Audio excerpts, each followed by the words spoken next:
Can we start without Dr. Carr? Okay. Okay. No? Should I go get her? Yeah.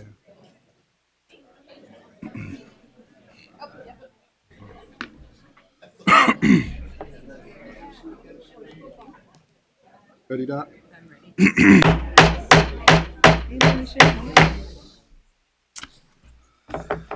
Good evening.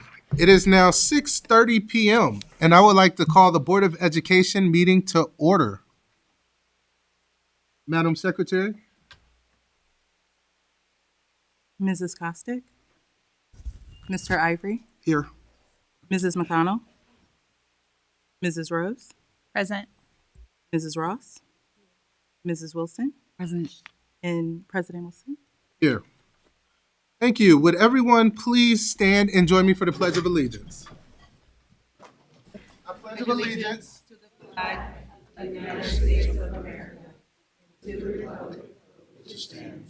one nation, under God, liberty and justice for all. you. I would like to highlight our two fantastic, wonderful schools that did our display boards here. We got the Glen Oak Chargers, and we have Whittier. Yep. Moving on to announcements, we will start with Dr. Ivory. Wraparound Center community support. As family in the area is experiencing more challenging times right now, we want to remind everyone that the Wraparound Center holds a biweekly drive up for food pantry. Over 150 boxes are distributed each week to local families. Everyone is welcome. The PPS enrollment is not required. Pet food, kitty litter are also available. Upcoming opportunities: food pantry on Thursday, November the 20th, from 10 a.m. to 12 noon, and diaper giveaway Wednesday, November 19th, from 10 a.m. to 11 a.m. The Wraparound Center is located at Latrobe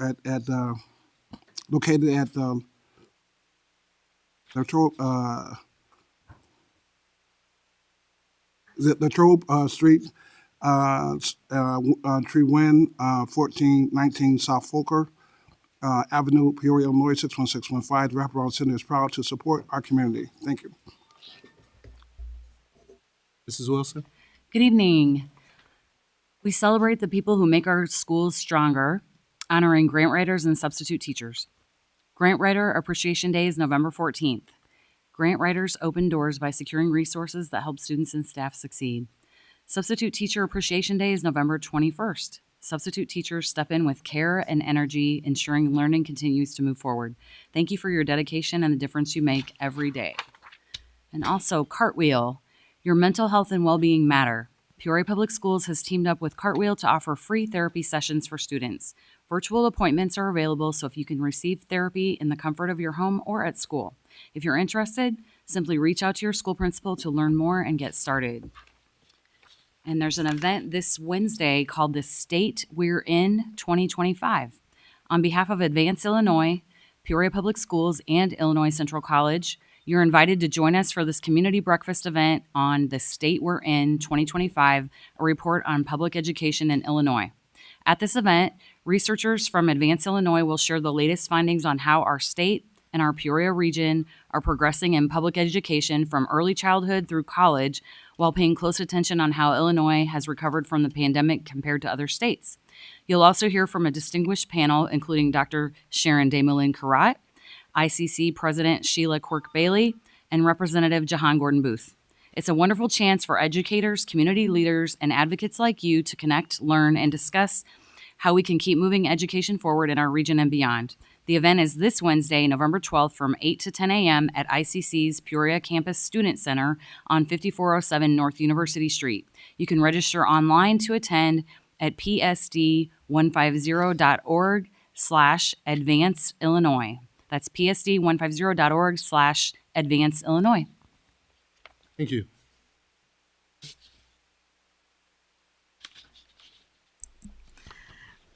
Hello, my name is Moesha. I am from Manual High School. Each year, the Peoria Public School Foundation administers 25 scholarships for graduating seniors. Last year, 36 students received awards to help continue their education after high school. Students can begin applying for scholarships now at ppsfoundation.org/grants-and-scholarships. We hope you will consider helping us expand opportunities for PPS students and invest in their future success. Your donation can make direct impact, whether you give a specific scholarship or to the general fund to support where it's needed most. Thank you for your support. Thank you. We're excited to launch our first Amazing Shake at Woodruff. This district competition for 3rd through 8th grade will showcase student confidence, professionalism, and life skills through fast-paced, real-world challenges. Community leaders are invited to become event judges, so pick one day or all 3 to volunteer. Your help is needed from 9 to 11:30 a.m. on the following dates: December 9th for the 3rd and 4th graders, December 10th for the 5th and 6th graders, December 11th for the 7th and 8th graders. Register by November 15th at psd150.org/amazingshake or contact Dr. Corey Mosen to support the district winners' trip to the global competition in Atlanta. We need judges. Yes. Yep. We really need judges. On behalf of Advance Illinois, Peoria Public Schools, and Illinois Central College, you're invited to join us for this community breakfast event on the State We're In 2025, a report on public education in Illinois. I think you already read this. Let's do it again. Do it again? Okay. At this event, researchers from Advance Illinois will share the latest findings on how our state and our Peoria region are progressing in public education, from early childhood through college, while paying close attention to how Illinois has recovered from the pandemic compared to other states. You'll also hear from a distinguished panel, including Dr. Sharon Desmoulin-Karat, ICC President Sheila Court-Bailey, and Representative Jahan Gordon Booth. It's a wonderful chance for educators, community leaders, and advocates like you to connect, learn, and discuss how we can keep moving education forward in our region and beyond. The event is this Wednesday, November 12th, from 8 o'clock a.m. to 10 o'clock a.m. at ICC's Peoria Campus Student Center, 5407 North University Street. Register online to attend at psd150.org/advance-illinois. Mrs. Rose. Yes. Happy Veterans Day. Tomorrow is Veterans Day. We pause for a moment today to honor and thank the brave men and women who have served our country. Your courage, dedication, and sacrifice inspire us all.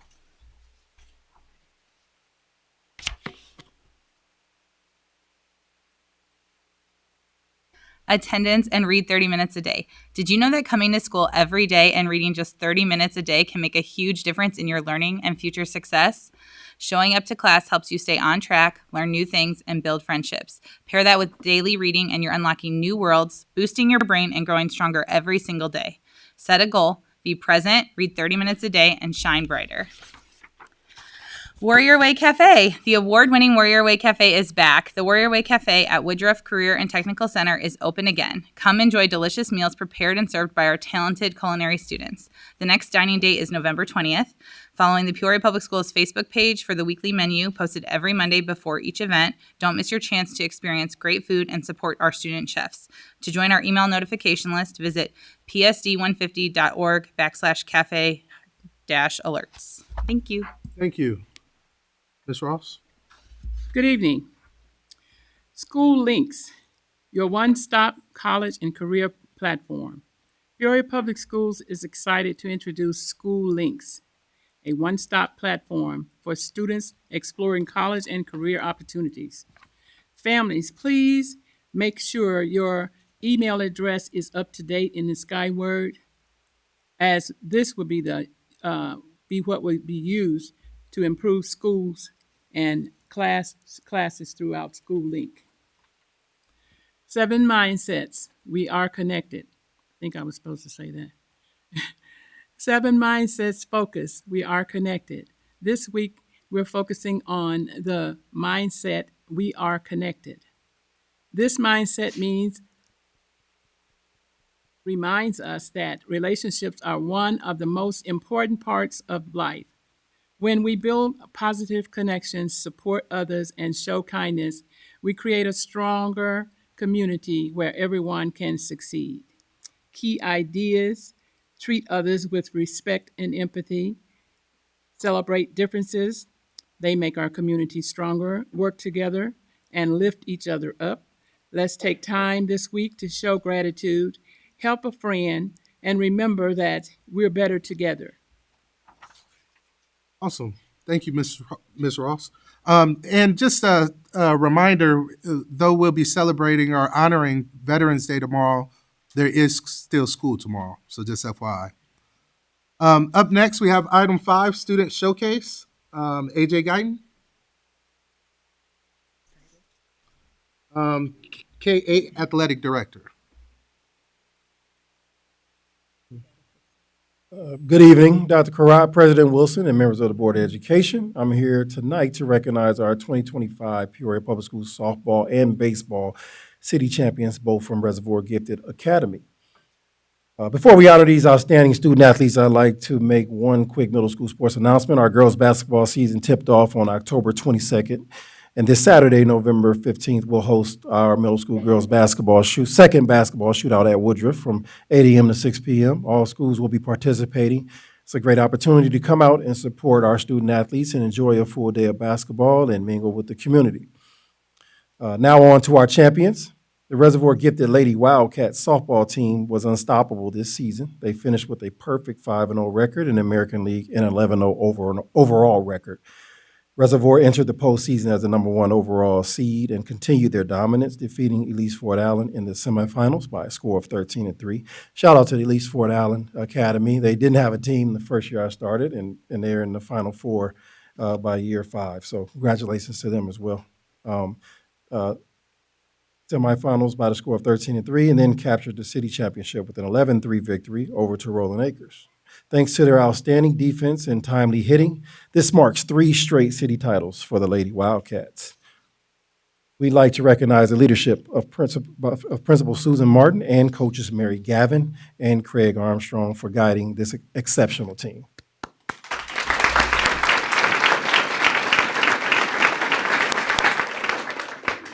And now for the team members, come up, stand up, and get your picture taken when you're ready. Ella Andel. Grace Andel, Nora Armstrong, Hattie Baumgartner, Reese Christian, Madeline Fitzgerald, Natalie Hanson, Addison Hinkle, Kiera Lucky, Zawadi Mozetti, Abigail Schoenels, Gianna Slater, Ryan Smith, Kaylin Thornton, and Caitlin Winger. Is that everybody? Is that everybody? All right. Ladies and gentlemen, please join me in oh, you taking it? Go ahead, he's taking it now. Go ahead.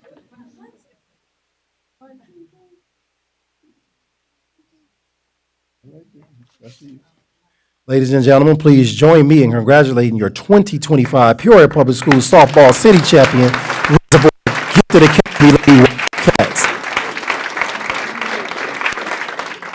Before I ask Ms. Gavin to come up and say a word, parents and supporters of these young ladies, please stand up and let's give them a round of applause as well.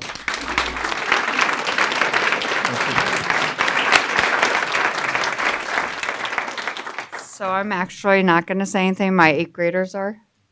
Addison. Our team would like to thank Dr. Karat and the school board for setting up our amazing season and allowing us to play and compete.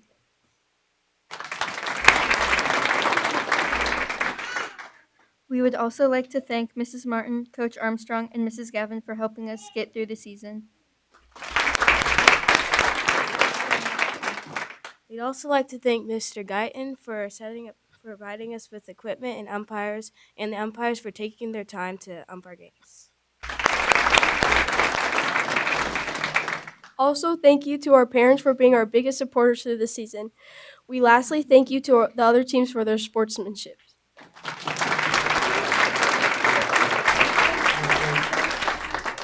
Awesome. Thank you, and give it up one more time.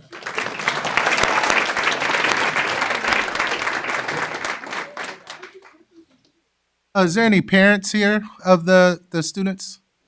Any parents? You did? Oh, okay. I usually have them stand up. Give it up one more time for the parents and spectators.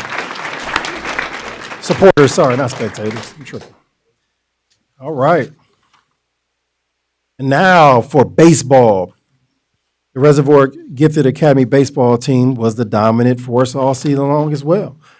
They finished with a 5-0 record in the American League and 11-0 overall as well. Their outstanding play earned them the number 1 overall seed in the city tournament. They defeated Annie Jo Gordon in the semifinals, setting up a highly anticipated championship game rematch with the number 2 seed Liberty Lightning. In the final, the Wildcats once again rose to the occasion, defeating Liberty 7-0 to retain their city baseball championship. We'd like to recognize the leadership, Principal Martin and Coach Andrew C. for guiding this talented group of student athletes.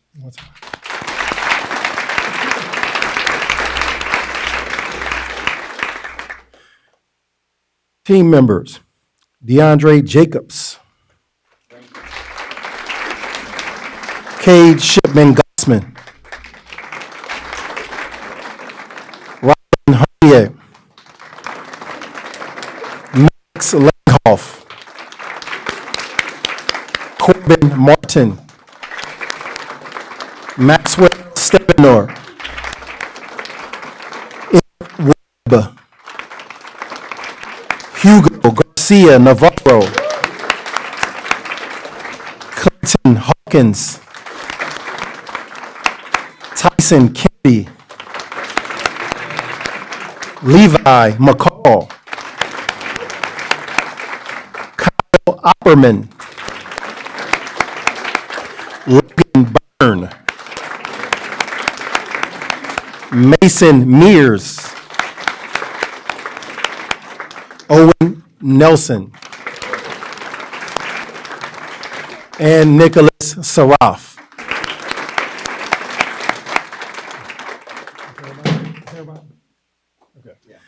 All right. Ladies and gentlemen, please join me in congratulating your 2025 Peoria Public Schools Baseball City Champion, the Reservoir Gifted Academy Wildcats.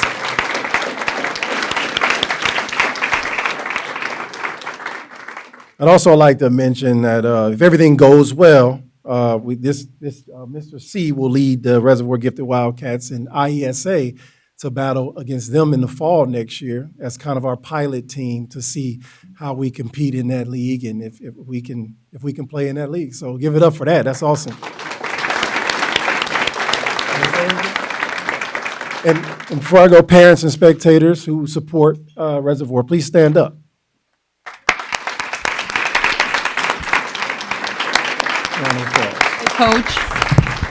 Coach Guyton, can you tell them the difference between how you have it organized now versus IESA? Some of them may not know. Yeah, ISA is kind of the little brother program to IHSA, Illinois Elementary Sports Association, and a lot of schools are going towards competing in IESA, so everything is kind of centralized, the rules are the same.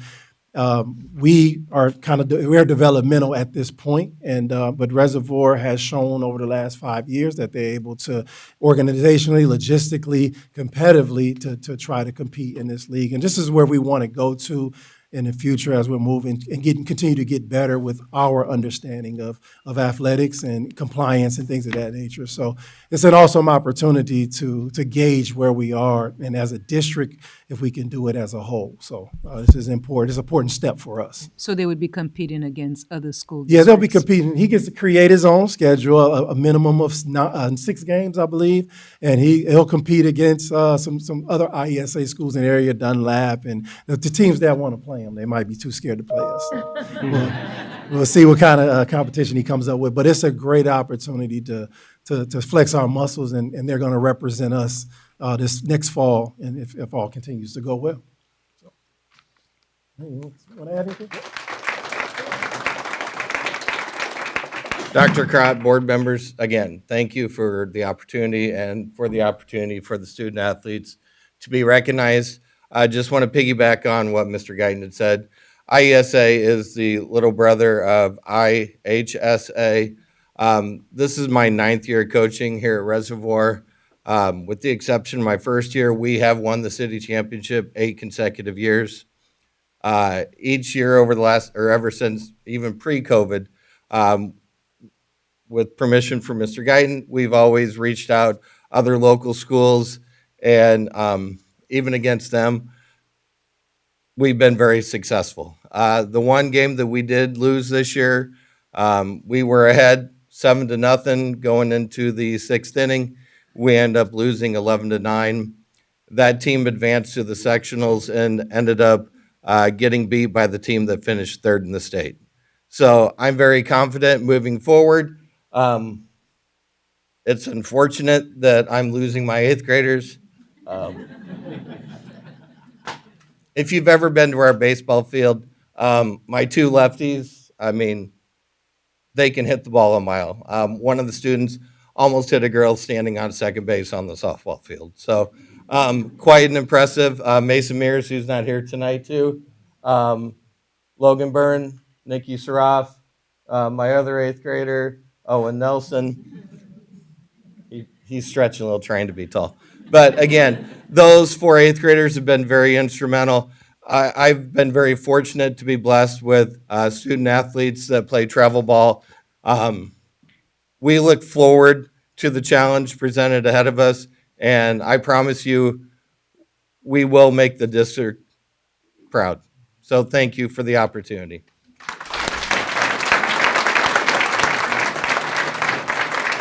I just want to put Coach C on notice that we're expecting some state championships in the next 4 years. He just said it. So wherever they go to school, we expect them to be competitive. But congratulations once again. This year, I promise you, would have been the team. I have not had a team like this in many, many years. And again, I will miss each and every one of them, as I do every year. So again, 8th graders, thank you.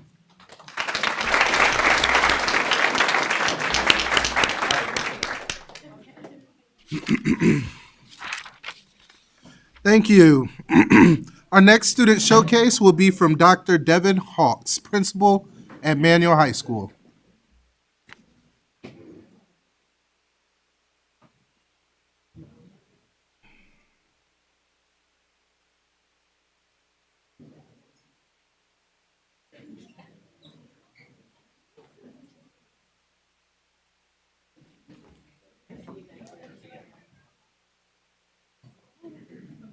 Good evening, Dr. Karad, President Wilson, all the members of the board. We're excited tonight to present 2 students. We got an email from a passerby one morning, and I wanted her to actually come up and give you the details of what she witnessed. Good evening.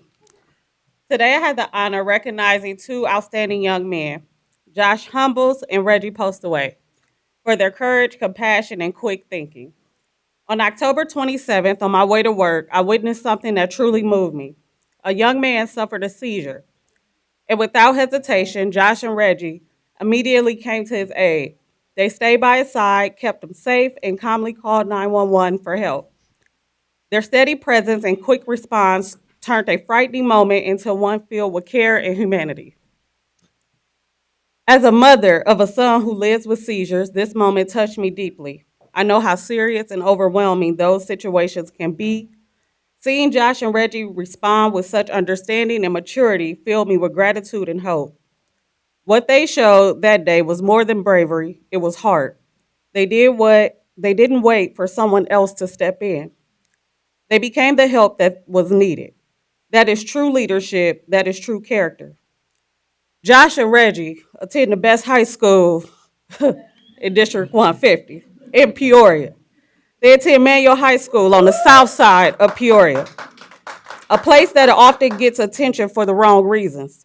But today we celebrate the best of what Manual represents: strength, compassion, and community.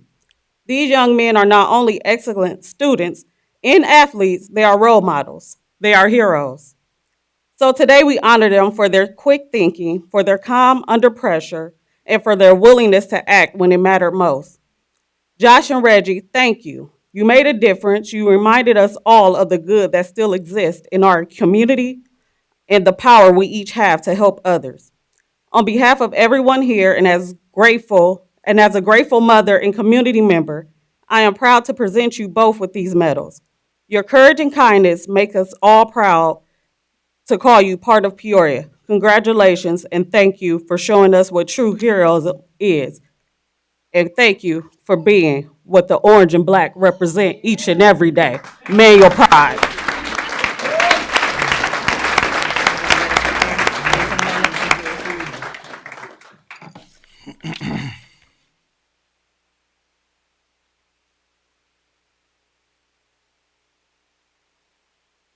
I wanted to point out that the gentleman that they came to aid is here. This is Jamel, their teammate.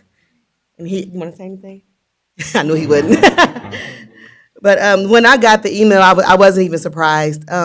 Josh and Reggie are just outstanding people, period. If anyone is doing something right, it's these two. So I wanted to acknowledge their parents who are here. Parents, could you please stand? Family members. Yes. They have absolutely instilled all of the qualities that we want in all of our kids around here. So thank you all. Thank you very much.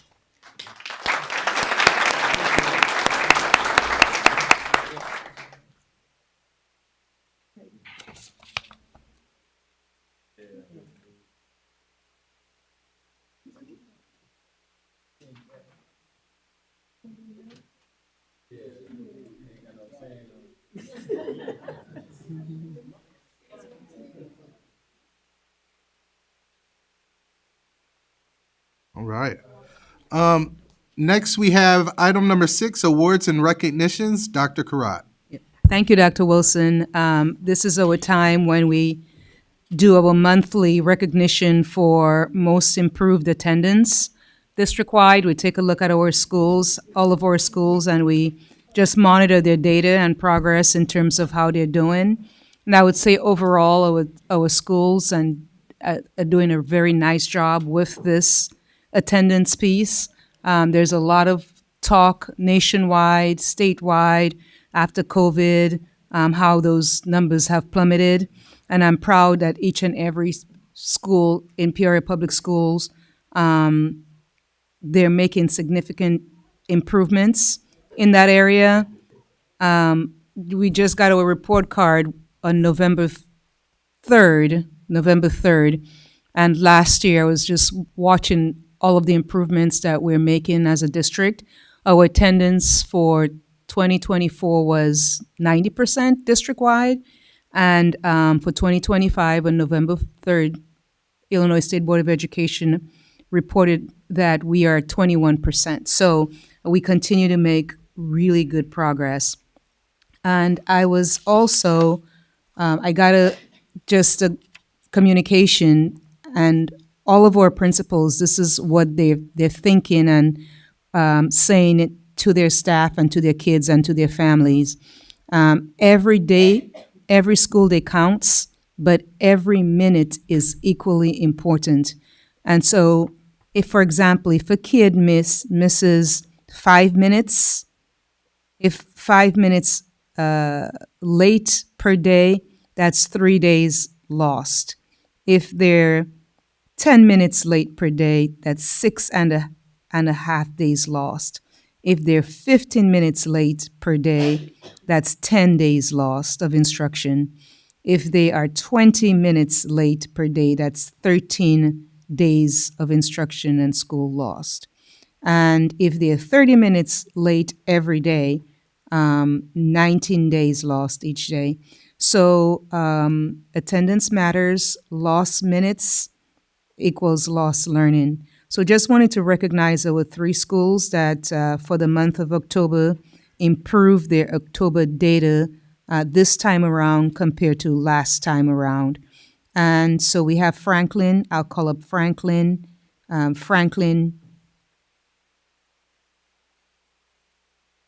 Dr. Amanda Brown, principal, and she has, oh, okay, I see Miss Ross, the assistant principal, and maybe your team leader. So just let us know. Let's, number one, give them a nice round of applause. You guys improved. Your attendance increased by 2.7% compared to 2024. So that is very significant because that's hard to do. So just share a tip or two or something that's really working for you so that everybody else can learn about that. We're working very hard as a team on our attendance. We have our student success team that meets every month, and we plan attendance boosters. We have so many different items that we're attacking every day. We're looking at attendance, who's absent, and looking at that chronic absenteeism rate. We're putting in boosters and incentives every month, every day, every week. We got Project Target and the ROE trying to get kids off that list, keep kids from getting on that list. So we're really pumping it up and making our school culture a very good place to be. So Mr. W., who is our wonderful music teacher, is a big part of that. We've implemented the Ron Clark House system this year. I'll let him talk a little bit about his part in that. Thank you. Not my part, it's the whole school's part. So first I want to thank the board with all of you sent all of us teachers down to the Ron Clark Academy. So we brought this house system back. Our ULT team full on fell in love with this house system. So we implemented it at Franklin. We hyped it up like crazy, taught the kids all the cheers, taught them all the houses, what they did. We had a 1 day long party sorting all the kids. We sorted one of the board members here too. And it brought fun back into our building again. So all the kids want to be there. They want to help their teams out. They want to be there learning. And it's fun for us teachers because we get to pull pranks on the other houses, and I've had a lot of fun with that. So sorry, El Turismo. But every once a month, we'll do house games, so they get to come to school, have fun with the Encore teachers, compete against the other houses, earn points, and show pride for their building and their culture. So That's great. That's so exciting. Thank you. Thank you so much. Next school is Lincoln K-8. Principal Monas, are you here? I see you. And Lincoln increased by 3.34%. Come on down. Congratulations. Let's give Lincoln K-8 and Principal Monas. I think just piggybacking off of what Franklin said, the Ron Clark system has brought like a lot of fun and joy to school. We have our house activities kind of strategically planned. So for example, we've noticed that on school improvement days, attendance goes down. But since doing the house activities on those days, our attendance is better on those days. We also have adopted the arrival kind of vibe that Ron Clark had. I'm out in the bus circle jamming to music and high-fiving all the kids when they get off the bus. So is a couple teachers. And then we also have that going on in the car pickup lane. So it's just like a great positive way to start the day and make people want to be there. I think also for the month of October, I was really, as a team, we were all really focused on the medical compliance factor. Yes. Because we've lost a lot of ground in that area last year. And so we did a lot better with that. Great job. Thank you so much. Last. And then Von Steuben. Von Steuben did awesome. 4%. Principals June Smothers, can you come up and share as well? Compared to 2024, you've increased by 4%. That's amazing. Thank you very much. Honored to be here a second month. I look forward to seeing you again soon. We have an amazing team, and the ROE is critical to that. Paul Burrs, but anytime we need something, any member of the ROE team will step up and help us out. Our school counselor, our social worker, our secretary, everybody's in on it. Very grateful the students are in on it. I knew we were in good shape last month, but when I saw that we had 103 students with perfect attendance for the month of October, and I mean perfect attendance, I knew we were in good shape. At least two of those were students that had really tough attendance last year and have been working one-on-one with Paul, perfect attendance, and quite a few others. But the kids bring the kids to school, and we also credit a lot of that to the Ron Clark House system. So Thank you for everything. Beautiful. Thank you. Next category quickly as well, and we improved by at least 10 points on our report card, and you want that number to go down. Chronic absenteeism, kids, that's those children who've missed 18 days a year in a school year, which is not good, especially based on all of the things I just mentioned in terms of lost days, lost time, lost minutes. And so we have Reservoir Gifted went down with their chronic absenteeism number by 7 points, which is amazing. So that is very, very good. That happened. I think it's data. It's knowing exactly which students are on that list, which students are coming off that list. Our goal this year was 6.2. We're currently sitting at 5.23, so I might have to readjust that goal. But it's relationships. It's students wanting to be at school. It's conversations. It's meeting and greeting. I'm not quite doing the music like Crystal is, but that gives us another. That can be my 1%. So it's building a community where students want to be at school. That's awesome. And I like when you guys share because then we love to steal ideas. There's no reason to reinvent the wheel, right? Awesome. So they were in third place. Did we give them a round of applause? Let's give Miss Martin, her school, her kids, her parents. Franklin is, they're killing it. Franklin went down almost by 10 points. Miss Ross? And remind me, I will make sure that your music teacher gets one of those cards, okay? I didn't realize we were coming. You want to share what you guys are doing for chronic? Is it pretty much the same thing for chronic absenteeism as well? 10 points, that's very significant. That's unheard of, really. Thank you. Can you share what they're getting, Marge? They are getting banner. Bragging rights? Okay. Yeah. Awesome. Good. It travels. So we're really focused on getting the kids to school. Like I said, building those relationships, kind of the same thing that other people are saying, relationships with families. We're working with the ROE, who we have a wonderful ROE person Yes. who, we're monitoring that data every day to Mhm. see who's getting up there. And we want to know, like, we're beating down doors. We're doing home visits. We're like, okay, we missed you at school when we see the kids back at school. Mhm. Those relationships. We've also incorporated the music every day just to make school a fun place to be.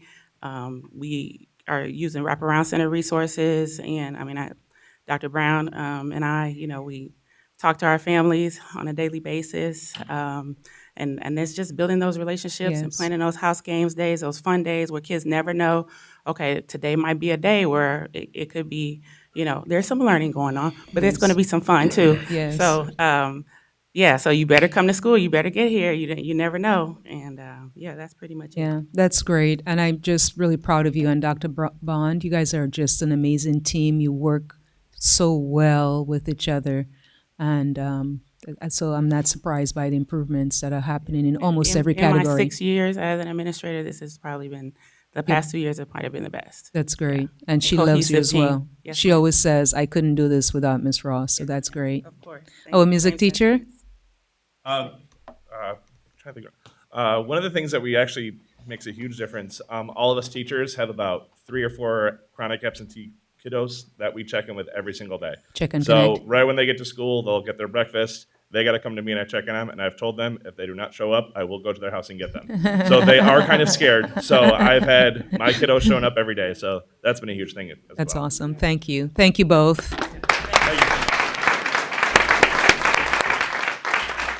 Thank you to the Franklin community, the entire staff. Amazing, amazing. And then Mark Bills. Mr. Hesh, are you here?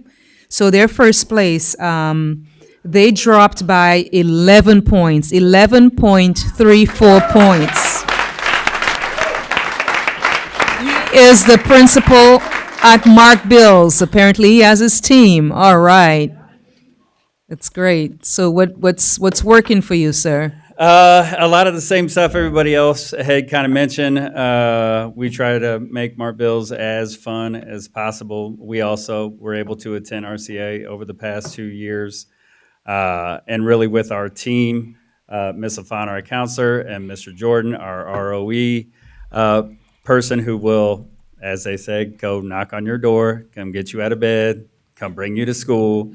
But more so, also, aside from that, just all my dealings with Mr. Jordan as well. One person who truly cares about kids in our community. He really pushes hard for those kids. They really love seeing them every day when I come in, and greet the students with our music and that. Our chronic absentee students who we had a couple that missed, was it 60-something days last year? I think he's only at 2 days this year.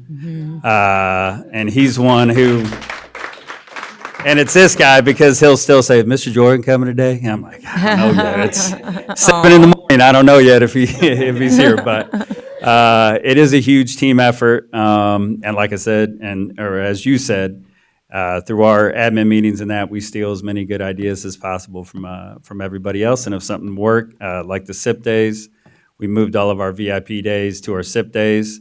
So parents come in with the students as well, which is, I think we were at 97% on our last SIP day, which is through the roof. So it was outstanding. So, but again, Ms. Safan and Mr. Jordan, again, outstanding effort to get us here. So That's great. Thank you so much. Margie, did you get a picture of them? Mr. Hesh, let's make sure I get a card for both of them as well. I know you'll remind me. But I just wanted Doc and board and everyone, this is the work that we do every day.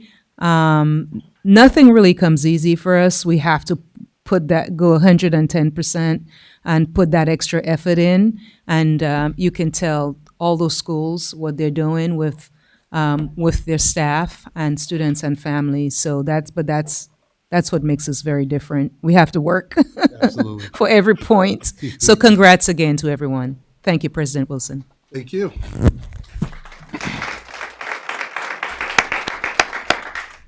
Up next, we have item number 7, Remarkable Spirit, Jermika Matisse Marsh, Dr. Maade Sanders.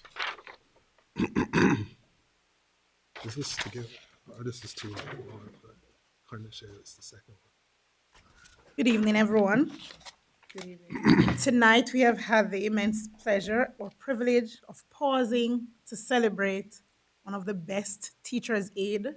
I don't know if I'll ever find another like this person. Since coming to Peoria Public School, she has been my right hand, the backbone of my classroom, and I could not have done it without her. I now invite Miss Kendra Morton to the podium. Please put your hands together.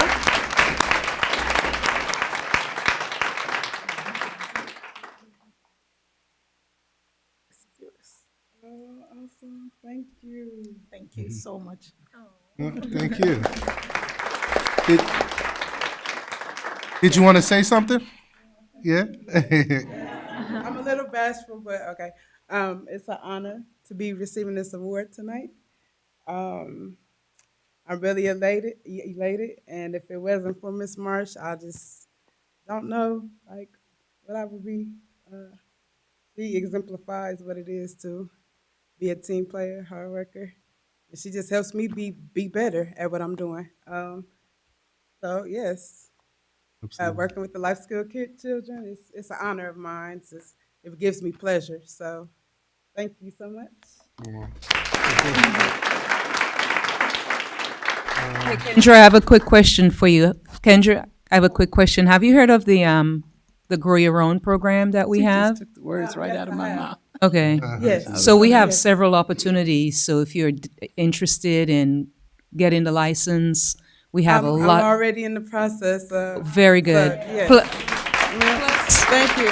Thank you. The Bloom Board one, the teacher apprenticeship program, I think could be. The teacher apprentice? Yes, That's the one. yes, Awesome. Awesome. If there's anything we can do, let us know, okay, to help. Beautiful. All right. Thank you. Mhm.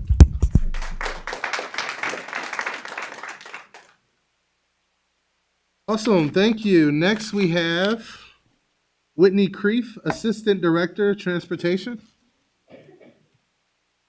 Good evening, everybody. I'd like to take just a moment to invite Carnisha and the Peoria High volleyball team up to stand up here with me.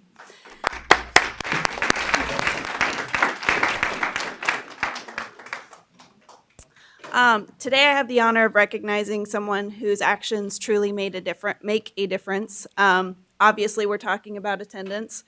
Without our staff, we wouldn't have children at schools, and it just brings to mind the "we are connected" mindset. Carnisha on Saturday, October 11th, came into work to run a field trip. Was an average day. But what began as a routine field trip quickly turned into a day of unexpected challenges.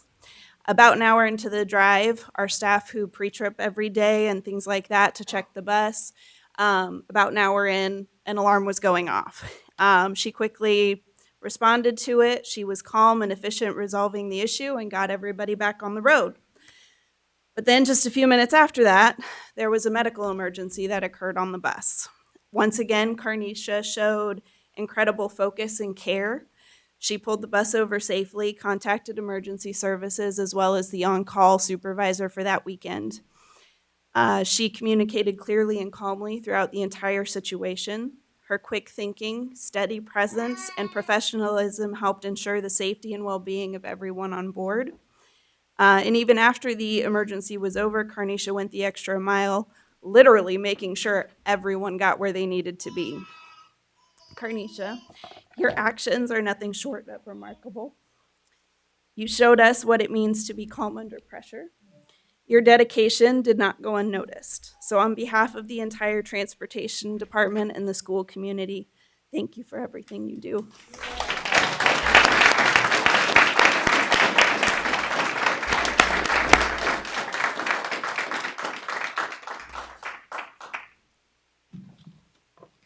Thank you, guys. It is an honor to be here today.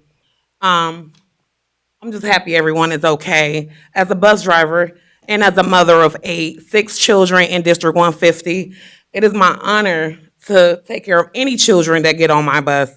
I am responsible. During that time when that incident happened, just remain calm and take care of the situation. That is what I feel like I was meant to do. I love children. I love taking care of people. And thank you guys for this award. It is an honor to be here tonight. And thank you for the recognition.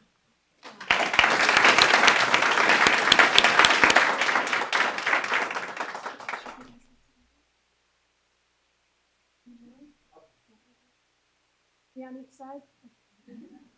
Right over. Yep. There we go. Squeeze in. Right. 1, 2, 3.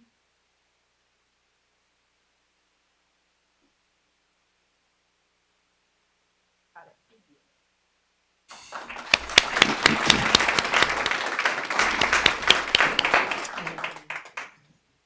Yep.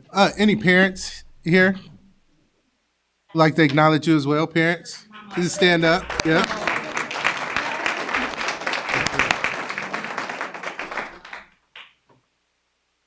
Awesome. So up next, we have item number 8, district presentations. Mini Medical School, Dr. Angela O'Brien, Program Director, UIC College of Medicine.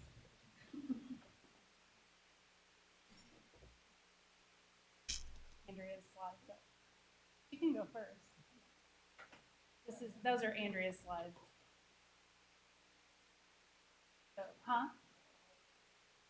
okay. Well, that's all right. I'll wing it. Hi. Thanks for having me, Dr. Karat, President Wilson, and the board. My name is Angela O'Brien. I'm a nurse by clinical training, and I work at the University of Illinois College of Medicine here in Peoria. We are in year 2 of mini med school, and our curriculum is from CPAS, which is an organization in Chicago that is really focused on having curriculum that is for kids, exposing them to healthcare careers, kids that maybe won't have that exposure elsewhere. And so we worked last year with, I can never remember what CPAS stands for. It's Creating Pathways and Access for Student Success. So they are a grant-funded organization. There's 5 universities within Illinois and that put on this program, and then one in St. Louis. And so all of them are in the Chicago area with the exception of us. And then Champaign-Urbana is just starting a program as well. So our program is for 5th and 6th grade kids. The first year we were just at Annie Jo Gordon within Ready, Set, Go. And it was a first year. It was a growing year. So we kind of were really hoping for about 25 kids, and there was typically 6 to 8 that would come. We battled. We had to have kids that were within Ready, Set, Go programming, and then there was sports. And so, as most programs, you learn and grow and try to do better next time and talk to families and of course the school. So thankfully, Peoria School District this year decided that we could open it up to all middle schoolers within Peoria School District. So we did video advertising, and we had over 30 applications this year. Our funding really is limited to 25 kids. So this year we have 25 kiddos that come. Hey, there it is. Thank you. And you can just flip through them, that's fine. But we do stop, you can stop there real quick. We do have different organ systems that we go through for every session. This year we're on Saturdays. It's about 3 hours once a month. We started in September and we'll go through April. And so you can see there the curriculum is focused on different organ systems. You can go ahead and go to the next one. We also introduce the kiddos to different healthcare careers. So it's not just medical profession, it's nursing and physical therapy and all kinds, like dietitians and everything. So you can go to the next one, please. At the Jump Center. It's on campus. It's on the UIC campus. We do have one field trip day where we will go to Jump. Yep. And so this is just a typical day. They get a little breakfast. We introduce that topic. Then they break into small groups. There's always typically an anatomy exploration. Skin, bone, and muscle was September, so they got to dissect chicken feet. They thought that was pretty cool. And then we do an experiment with a hypothesis and data collection and explain how that works, and they just love that. And then they learn about different health careers. And keep in mind that this program is taught by medical students. So I, as the program director, am literally in the background taking pictures. Like, that is all I do. The medical students are the ones that are teaching the programming to the kids. So it's really allowing them to kind of step into a leadership role. In addition, it's exposing young people to people that maybe look like them, which we love. So next slide. There's no cost to the families. It is grant funded by through different funding mechanisms for us. They have to be enrolled in 5th or 6th in a District 150 school. And then we did take 25 kids this year. So, and I think we have some random pictures. They get all kinds of fun goodies to go home with. They get to take a stethoscope home. I love that picture in the middle. That's from Annie Jo last year. That's a sheep eyeball, I think she's holding. So they just love it. They have so much fun. And then that's our white coat ceremony this year. So the first day we introduce them and they get a white coat, and the parents got to come and get pictures taken too. And so we're having tons of fun. So if you have any questions, we do have a link that directly goes to us, but I'm happy to take questions. Any questions? Seeing none, thank you. Okay, thank you so much for having me. Hey, Doc. What's her name? Did you say you have 25 from Peoria Public Schools? Yes. Great, Yes. great. This is Yeah. amazing. Thank you. I know you presented to our parents at Yes. PTO Council. Yes. And I asked you to present here so that Yeah. just our board and listening audience and the individuals here today can see what, the high quality of exposure the children are exposed to. So this is awesome. Thank If we you. can expand it and maybe even bring it Yeah. to the school during the day, I would be receptive to that. I know we have to work around the med school. Yeah, their unfortunately, our classes. students have class too. So Yeah. that makes it a little difficult. But yeah, we're very happy to partner this year and have more kiddos, and they seem to really be having fun. Yeah, a pathway for doctors, nurses, Yeah. anything in health. Yes. This is beautiful. Thank you. Thank you so much.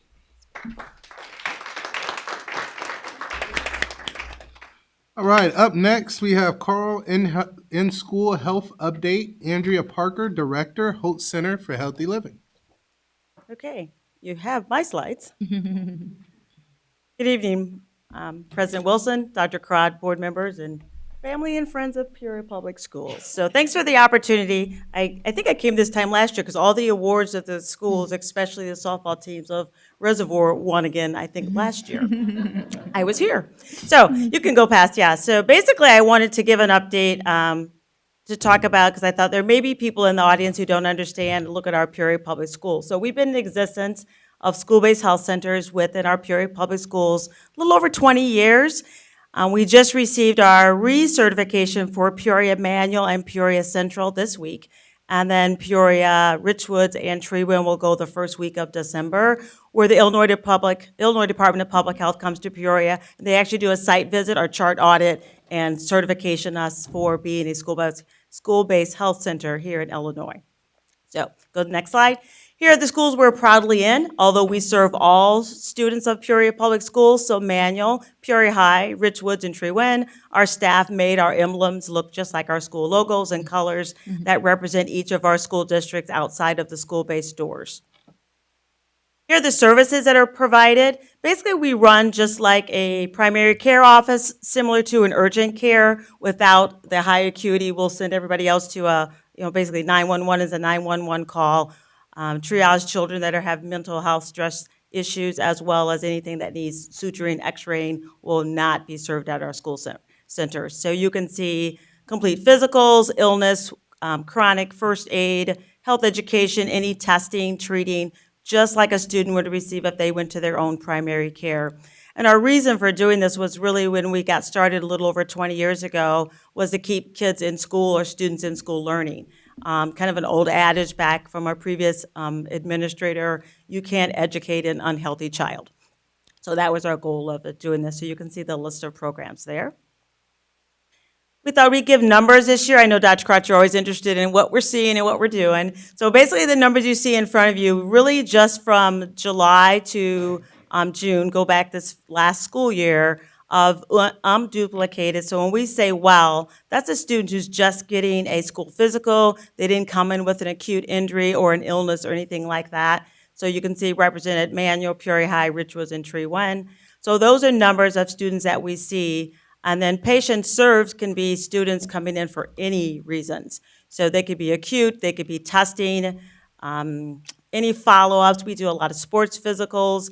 As your Lincoln president principal talked today, we saw a lot of those students this year to get their physicals and immunizations completed. So you'll see those numbers as well. So those can be anybody. And actually in those numbers, we also see parents. So if a child comes in and a parent brings them to have a physical and they have little ones with them, whether they're preschool or Peoria Public Schools, we'll see those students as well as your teachers and faculty who managed to make it to the health center.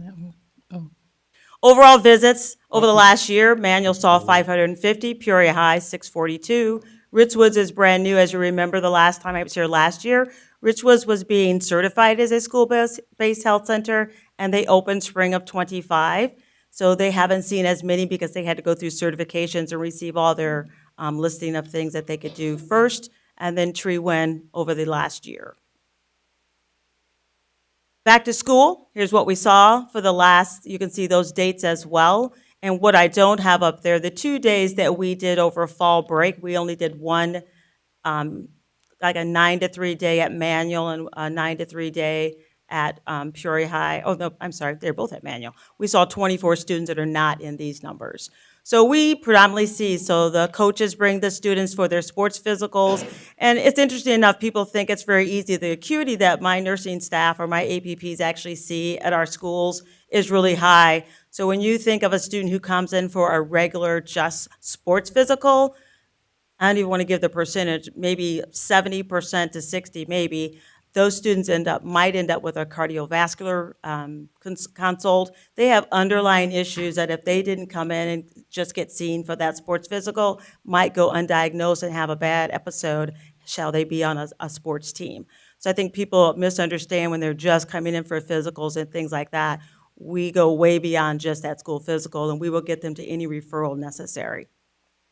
We have medical directors, Dr. John Lidval, he's family practice for Carl. Dr. Dominique Fons is our second medical director, as she does reproductive health, does a lot of consulting, as we see, as you can imagine, with adolescents, especially 12 and above, especially our high school students for adolescent health as well as reproductive health.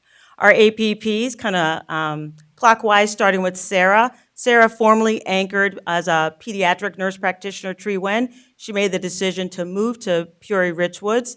We have, next to her will be Catherine Hagedorn. She's our first PA in a long time. She travels in from the Quad Cities area, and she is wonderfully anchoring Manual, which is our largest school. Mariola to the immediate bottom is our retired, who's been helping us get through the 4 sites until we make our offer next week for our fifth APP that will anchor Tree Wynn. And then Tina rounds us out. Dr. Sadler is Peoria High. They all have done such a wonderful job. They have been with us, so Mariola's probably 20 years. Sarah is coming up on her 13th or 14th. Tina at Peoria High is in her 3rd year, with Catherine as our newest hire, who hired in the end of last 25 May school year. And then we'll make our offer to a PA to anchor Tree Wynn actually next week. Each center is housed with 1 APP and 1 CMA. That's all they have at each of the centers. Myself as the director, I have a manager and a supervisor who also travel that are clinical, who also go through the district as well. I think that's my last slide. Got one more? Okay. Questions? Any questions for Ms. Parker? Yes.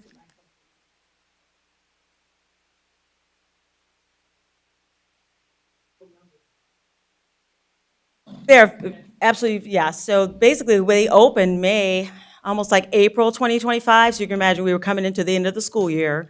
And they too are working out their process of how to call students down. Each school principal and building leadership work differently amongst them. I know you awarded Family Corps, for helping with families. They are, astronomically helpful in getting kids and consents signed. They work really, really well as a team. So we appreciate that as well. But yes, they'll be, and then we'll grow our Tree Wynn back, getting that all ready to go back again because our APP left Tree Wynn and went to Richwoods. So we'll hire and probably swap again, but I'm pleased that we can say, and I don't know if this would or not, but that we're fully staffed for the first time in a very, very long time, almost 3 years. But I don't think I saw if there was Valeska Hinton Center. Valeska Hinton was our very first, and they Right. have not been open in the last 10 years. They Has were it one been of the 10 first to years? I don't know. Oh, I didn't think it had Sorry. been that long. Yeah, I don't know what happened. As they downsized, originally we had 3 hospitals participating. Actually, Valeska Hinton did belong to Methodist Medical Center back then. Yeah. So we've kind of just morphed to the sites that we're at. And again, we have access so all families can come to any center. Doesn't matter what school they go to. And again, we'll see their siblings, their family, whoever needs help at that moment. I know the largest question we always get asked, yes, we see all students. We don't turn anybody down regardless of ability to pay. We will work it out. However, so that they stay in school, whatever the requirements are to do that. Yes, the other Yeah, question I knew- get, knew can it had faculty closed, come? But I didn't know how long it had been. Yes, faculty, bring your insurance cards if you have them. But we don't turn anybody down, especially our students and their families. Cool. Thank you. Thank you. Appreciate it. Yep. Up next, we have our tax levy presentation. I'm sorry, Mick Willis, Chief Financial Officer.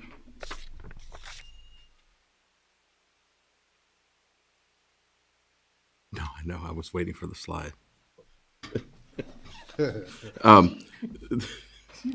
This is a process that we go through each year. The process culminates in a certificate of tax levy that we will ask the board to adopt in our December meeting, along with 3 resolutions, so that we can convey that information to the appropriate officials downtown by the end of December. The first slide here basically just goes through some key definitions and terms that are involved in the process, and so I'll move past those and really spend most of our time on the tax levy process, which by law starts by a tax levy presentation, which we are doing tonight, which basically covers two goals. One is to inform the board and the public of what it is that we think we will need for the upcoming year with respect to taxes, and then giving you an overview of that process and some of the data. So that is step one and step two, both of which are occurring tonight. The publication of Truth in Taxation is a piece that will be relevant this year, primarily because the county is estimating a 7% increase this year in our property values, and the threshold for step three is basically 5%. So that'll be an additional piece this year that we will have that we haven't had in other years, and that basically involves posting notice of tax rate hearing, a special tax rate hearing, in 2 weeks on the 24th. The tax rate hearing for extending the levy and then having the board adopt the resolution, those are pieces that occur on December 8th. After that, we file information with the county clerk's office. And so that gives you really just a review of the steps that are involved in setting the tax levy. Just in terms of planning, I kind of mentioned before, we have conversations with the county assessor to get some ideas about what do we think property values are going to do. Based on that, basically run numbers to figure out where that levy kind of needs to land, and then prepare a couple of the slides that'll be coming next that give you an idea about how we will meet all of the anticipated revenue needs. The next slide basically just gives you an overview of where this process basically is our property taxes process. This slide really just kind of gives you an idea of where property taxes falls with respect to all of our income, and you can see that it's our second largest piece, with state aid being, the primary thing that contributes to our day-to-day operating funds. The next slide gives you an overview of what our property values over the last several years have done. You can see back in 2020, we were somewhere in the 1.2, 1.3 billion vicinity.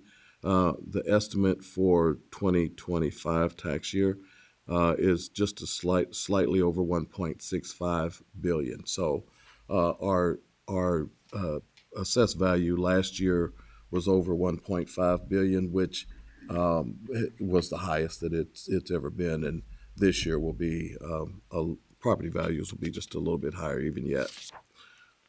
The next slide gives you an overview of where our levy landed last year, and you can see that green column, our levy landed at 77.3 million, which basically is the current taxes that we will be collecting to operate our schools. That column to the right is our tax rate column. The district doesn't calculate the tax rate, the county clerk does, based upon the process that they go through. The tax rate of $4.94 was the lowest rate we've had since like 2014 or something like that. So with our increases in property value, that number has tended to continue to come down. In terms of the estimate for the next tax cycle, we're estimating an 80.7 million, which is about a $3 million increase compared to last year's levy extension. That 6.78% at the bottom is the reason that we'll need to go through the truth in taxation piece this year compared to prior years. And again, the total property value estimate is the property values are estimated to increase by the county by 7%. The threshold for that truth in taxation is 5%. So it's that pretty much locks us into having to go through that process. One of the things that we do as part of our December 8th activities is adopt resolutions that undo tax collection for those bonds, and there's 3 sets of bonds that are supported by the county school facility sales tax that we passed back in November of 2016. If we didn't adopt a resolution to undo that, then additional taxes would be collected. So those resolutions that basically stop the collection of taxes on those county school bonds is an important piece in that whole process. That's a quick drive-by / overview of the tax levy process. Again, it really culminates with us sending the appropriate information to the county clerk's office by the end of December. The second or third slide that outlined the process, that basically represents all the steps that we go through to get that done. I'd be happy to answer any questions anybody might have. Any questions for Mr. Willis? Yeah, Mick, could you elaborate when you say we got 3 types of bonds, or I want to make sure I understood. Could you give us a little better understanding when you say 3 types of bond or 3? I just wanted to make sure I understood. Sure. There are 3 bonds that we that are funded with county school facility sales tax money. Because we're funding those bonds with county school facility sales tax money, we don't have to have the county clerk's office collect taxes for those. And so we undo that collection with an abatement resolution. Okay. And that's what I was talking about when I was mentioning those 3. Okay. Mm. Thank you. Additional questions for Mr. Willis? On those 3 bonds that we're talking about, I think we mentioned that those will be paid off within the next 4 years. Those bonds. Not those. Those, most of the bonds that we have will be paid off within the next 4 years by 2029. The county school facility sales tax bonds won't be, but those bonds are funded by the county sales tax. So those were the last sets of, those were the last set of bonds that we had. Right. What you're referring to, all of the bonds that require a tax levy, all of those bonds will be paid off within the next 5 years. Actually, it'll be by 2030. Okay. Yeah, But we will continue to receive the sales tax. We'll continue to receive the sales tax money. Right. And we'll continue to use that money to pay off sales tax bonds. Okay. Gotcha. Awesome. Thank you. Okay. Additional questions for Mr. Willis? Say none. Thank you. Okay. Up next, we have Calendar Committee 2026, 2027. Dr. Annette Coleman, Executive Director of Schools. Good evening, Board President Wilson, board members, and Dr. Karat. I am here to give you a very quick overview of the PPS Calendar Committee. Just real quickly, just wanted to let you know a little bit of background. We approved the modified calendar. The board approved the modified calendar February of 2022. We started implementing the modified calendar in 2023, 2024. The big feature of this calendar is an earlier start date, an extended fall and spring break, and a shorter summer break. On our committee, we have building principals, district administrators, union representatives from PFT and 6099. We try to make sure we have representation from every union, as well as every grade level within the school, administrator at every grade level. The purpose, oh, it's okay.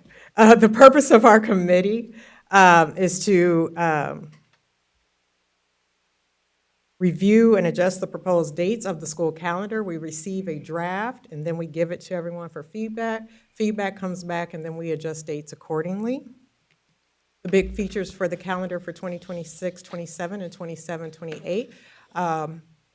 We are proposing an August 5th school date with the end of school date on June 3rd for next school year. There will still be 2-week breaks for fall, winter, and spring, and all major holidays will be observed. And then also 27, 28, and August 4th school date with the May 31st end for students with the 2-week break for fall, winter, and spring, and all major holidays observed. Do you have any questions about the calendar committee? Questions for Dr. Coleman? I have a question. In the past, we had talked about having, I didn't hear you say you had parents on this committee. We do not have any parents other than We have- on this committee for the calendar. We get a draft, we send it back to the teachers union, the bus drivers, everyone, and then they bring back feedback. But we did not have any parents on this committee. No, I know there were no parents on it before, but we had, as a board, we had talked about having parents on that committee as well. I can invite some parents to review the calendar and get some feedback.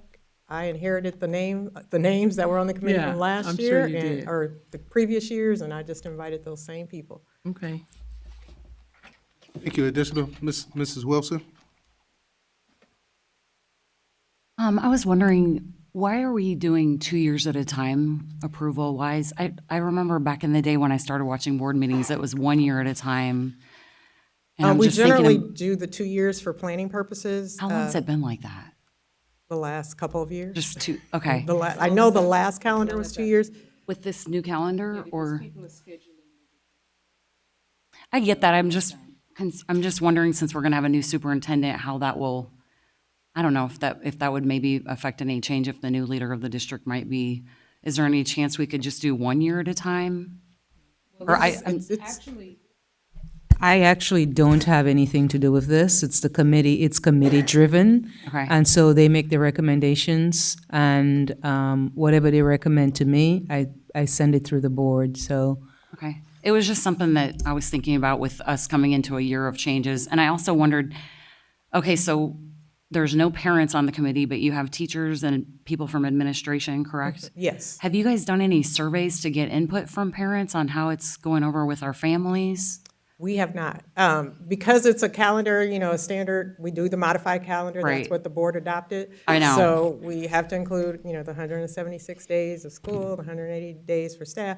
So we just kind of have a draft that one of the members of the committee draws up, and we give them to every union for representation, also the principals and everything they're a member of central administration also. So we give it to everyone to review, because there's really not a whole lot to do with that calendar. When we're talking calendar, it's when is fall break, when's spring break. We look Okay. at our testing schedules. We Right. have major testing in March, so we try to make sure that those days are observed. We also try to look at our school improvement dates to make sure that those are balanced out and we have the same number of days in the first semester and second semester. So it's really not a whole lot of change. It's more organizational. Yes, I'm Yeah. more than Calendar. happy to Okay. have parents look at it, but it's just, we're really we're confined to certain things required by the state. Right, so with what you're doing, you don't really need parents there. When That- it comes to a modified calendar. If we were doing something else, then, definitely. But, I'm more than happy to share this with some parents and get some Maybe that's input. something the board, Yeah, well, I can add two things to this. Number one, you'll get parent feedback. I do get parent feedback. That's Well, why I'm saying, asking if we've done it in a without formal asking way. for it, you will Right. very likely get parent feedback that will come to the Board of Education, which you guys can deliberate at and discuss. Mm-hmm. And then to your first question about the 2-year calendar, good point. We're trying to plan ahead. Right, You can always amend your calendar. true. Right? So if a new administrator comes in and reviews what is going on for a future year, they are completely entitled to work with the calendar They have committee to go through the committee, yep. and then come back to the board and say, I want to make an amendment to the 2027, 2028 calendar. And then we just vote again. Exactly. Yeah, and I back to your question as well, regarding the survey. The teachers' union actually did take a survey. Dr. Coleman, do you have that data? I don't have the data with me, but Was over. that Do done by you your re- committee or was that a union? Well, our union president is him. I do Mrs. remember. Danage, do you remember? Which I was intrigued by the results because I remember when the committee started, it was 50-50. Yes, ma'am. Dr. Coleman is inviting you. Okay, so I want to, no one asked me to take a survey. I took a survey of my members Okay. because I represent almost 1,000 members in my union, and it is important for us to hear their opinion. We also know that when we hand out a lengthy survey, we're going to have low participation. So the survey that we sent was pick one of these two options, which was the previous traditional calendar or the modified calendar that we are on now. And then there was a space where they could provide additional feedback. So There was a I lot of sent feedback. you, Yes. I did send those results to the board, and they did also go to the calendar committee. And I indicated, we had about 240 comments, and I indicated the most frequent trend in those comments. If you wanted to read them all, I could share them with you. But I think the biggest thing is I have heard people say a lot that it's 50-50. So our most recent survey, we did not have all of our members. We had, I think, 667. The kids would love that. Members that answered the survey, and 67% of them chose what we are doing now and then provided feedback. And so that was provided to everybody. And the union vice president is also on the calendar committee, so she also presented to the union the survey, the calendar, and they gave feedback. They're not quiet, like our committee is very vocal, they speak up, they say what they want when, so the union vice president, like I said, is also on the committee, and we did come up with two calendars for the 26-27 and the 27-28 school year that we will present to the board, and you guys take it from there. Is anybody looking at any data to compare outcomes or success rates versus the old calendar? Is that happening at any level? We have the data. I mean, we have data every year. We have a ton of that. We're data rich, so it just depends on what you want. Okay. That is not the charge of this committee, though. Okay, Correct. I get it. We I get just it. You adjust helped dates. clarify it for me. Right. Yeah, I've asked questions and I'm not getting clear answers, so that helped clarify that. So, I think it would be worth our time to do a parent survey just because we do hear from parents about it. I liked hearing what the teachers were thinking too, though, because they're dealing with the kids after the long breaks and they're seeing things kind of on the front line. So, but I would be interested to see what parents, I guess that would be a board level decision. Just a thought. I want to just follow up, not to cut you off, but follow up. And when I said that, we consistently talk about parents as partners. And a lot of our parents didn't even know or understand the new calendar because, they weren't a part of it. And so I do think that we at least need to include the parents some kind of way so they are part of the solution of, part of this process. I don't know how the calendar committee could include them. However, I do think they should be included somehow. Dr. Karat, we're not approving the calendars that Dr. Coleman presented tonight. Is that correct? Can you clarify when we'll be approving Sure. them? This is informational first. We do not have an action item on this agenda. Correct. Okay.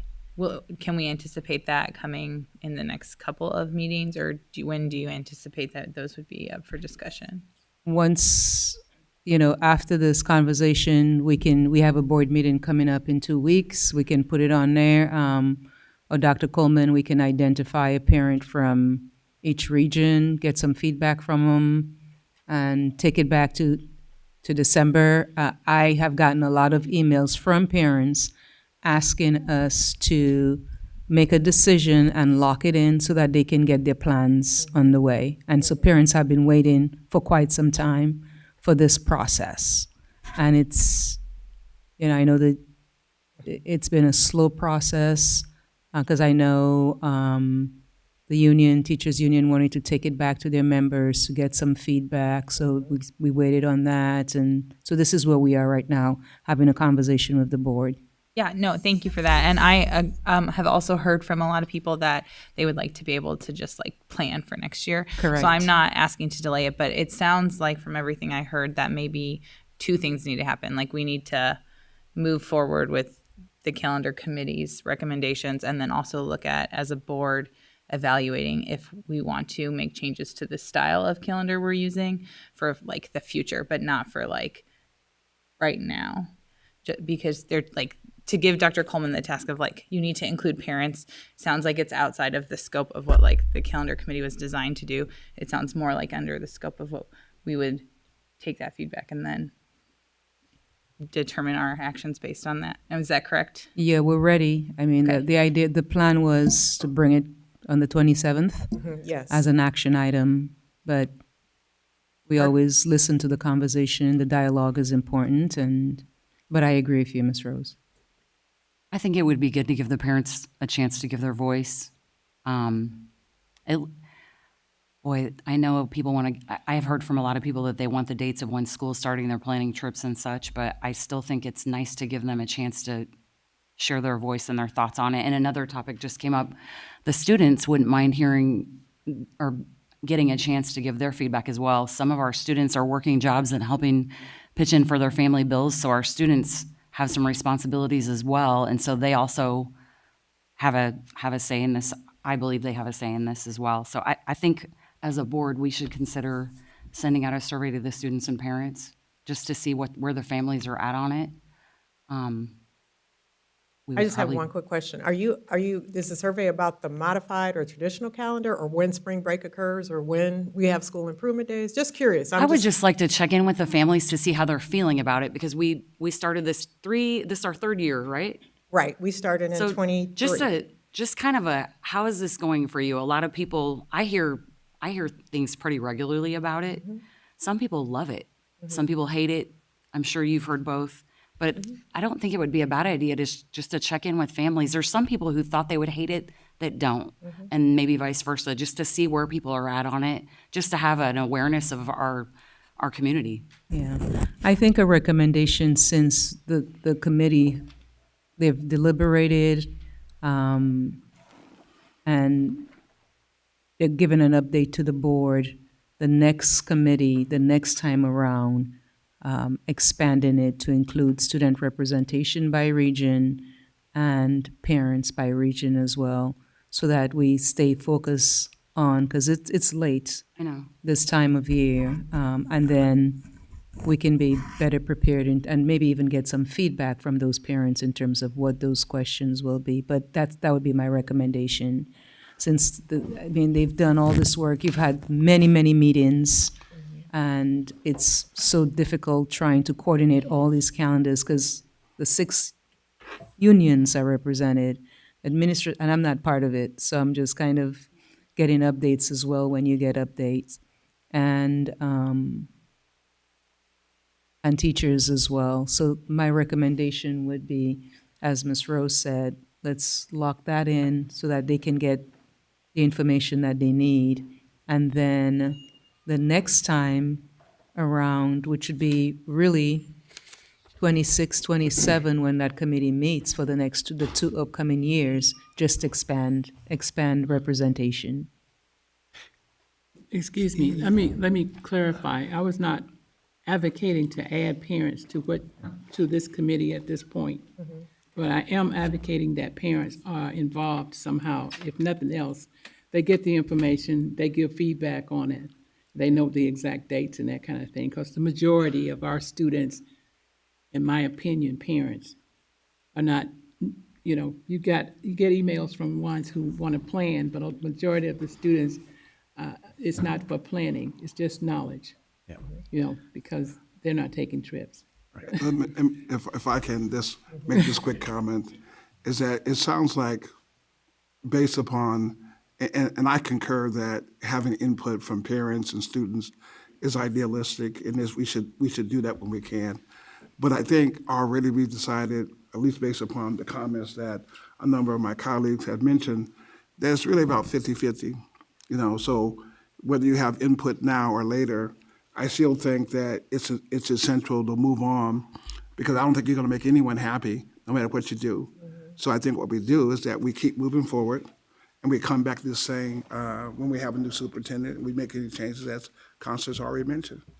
I think to prolong this would be just an exercise of making people feel comfortable, that I think it brings no more value. I don't think we're going to end up any place other than the fact that some people have more input to a conversation, that most people are going to say, hey, some of us like it, some of us don't like it. You're not going to make everybody happy. If you're not going to make everybody happy, why draw it out? You're exactly right. You're not going to make everybody happy. But to your point, what typically happens is this committee, in many school districts that I work with, they know the parameters between what are the legal requirements, when are the holidays, what do the union contracts say, and how do we create a calendar that fits in those parameters that is legally compliant. And that's usually the charge of the calendar committee, right? Correct, Working with your staff, with your administrators, with your unions to find out how do we fit everything where we need to fit it. Correct.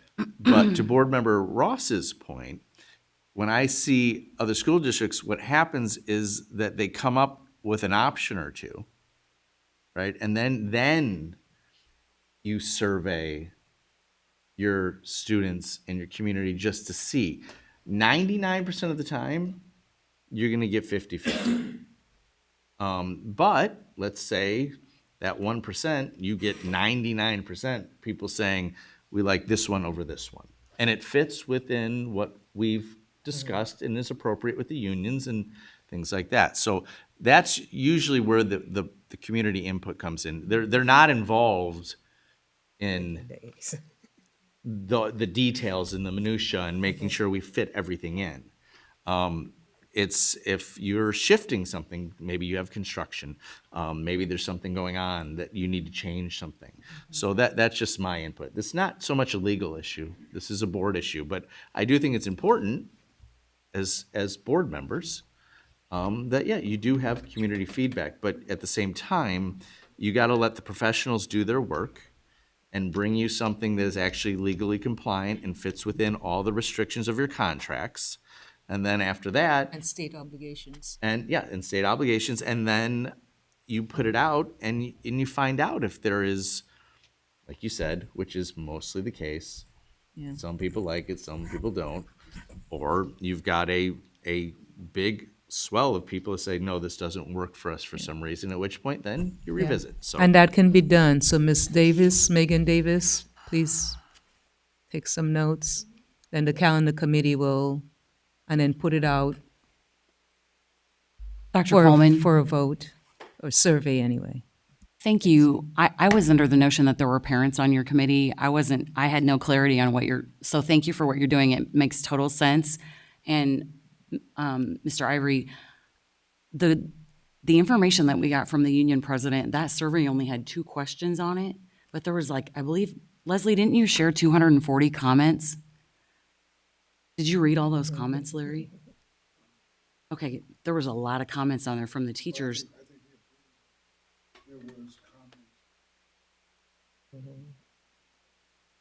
But we've never asked our parents or our students. And they're the ones that are living this out and getting kids up and taking kids on vacations or not, or getting babysitters to cover 2-week vacations at spring break, fall break, Christmas break. So I feel like our families deserve to be able to say something that we read. Yeah. And to your point, Ms. Wilson, that would be a traditional calendar versus a modified calendar, which again is not our charge. I know, that's why I'm saying thank you for clarifying. This is more of a. If that's what you all Right. like, we want to look at that. You guys are doing what you were asked to do, and I get it. That's why I'm saying thank you for the clarification. I was unclear of that. So, and unfortunately, we're the ones that hear about it, right? So this is more of a board issue. I think it would be worth our time to. Yeah. I think in fairness, that's literally what Ms. Danage, President Danage did with her unions. Said, do you want to go back to traditional, or do you want to continue with the modified? And when we started, when the board voted in 2022, it was 50-50. And when they when they redid that survey recently, when was that? But she did that on her own, right? That wasn't a district Part of the survey? union. They are the largest representation. They're about 1,000 members. It went up from 50 to 67. 67. So that I was intrigued and was shocked by interesting. that. So It made me want to hear from parents too, is my point. Yeah. I'm just saying, I think it would be worth it right. as a board. So we can do that next time around. Beautiful. Yep. Really fast before you walk away, I just wanted to say that when I was looking over the calendars, I noticed that you guys did kind of take the feedback that you were given from the unions, and I appreciate the August start dates. I think people will appreciate the August start dates. That was in the comments that Mrs. Danich sent us about how people do not want to start in July. So I appreciate the calendar committee's work to try to make that fit in and still meet all the legal requirements. And I hope that everybody will be pleased with that. Thank you for your hard work. Additional questions? I just want to make sure. Yeah. All right, thank you. We are now at the point of presentation by the audience. Presentations to the audience are limited to 5 minutes, and we ask that you keep them constructive. Board Policy 2:230, paragraph number 3 provides, cards will be accepted by the board secretary until the president calls the meeting to order. Not more than 5 minutes may be allotted to each speaker and no more than 20 minutes to each subject under discussion, except with the concurrence of the majority of the board. Our first speaker this evening will be Mr. Doug Shannon.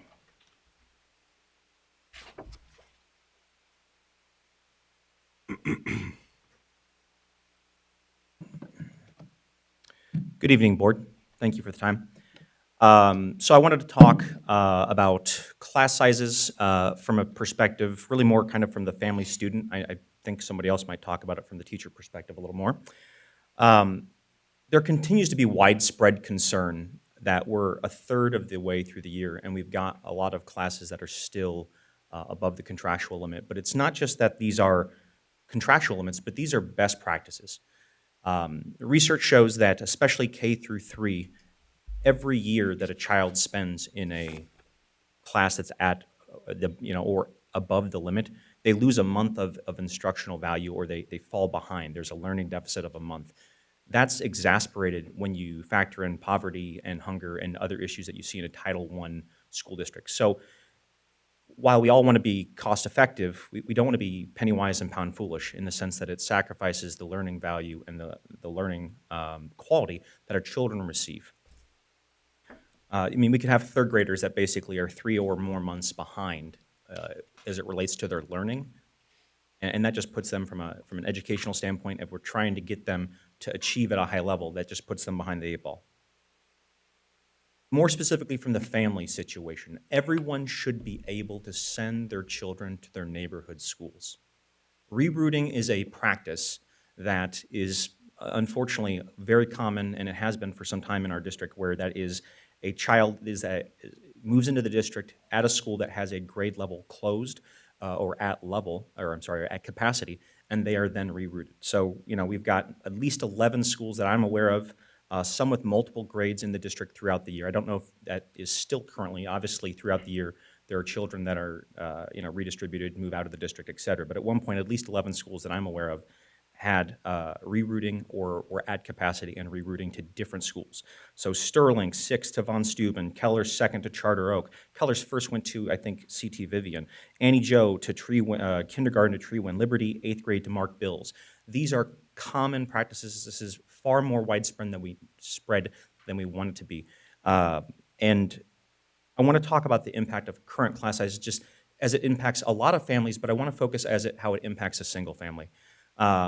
It was a number of years ago, 5 or 6 years ago, my immediate neighbor moved into the district, and her daughter, understandably wanted to go to, at the time, Lindbergh, now Liberty, and unfortunately her 5th grade class was rerouting, I believe, to Rolling Acres at the time. And that was just a challenging thing for her, being a single mother and a business owner. It was untenable. So she had to make, and there are no easy decisions when it comes to this type of situation when you're getting rerouted. Do you want to send your child an extra half an hour every day on a bus, or at additional cost to the district?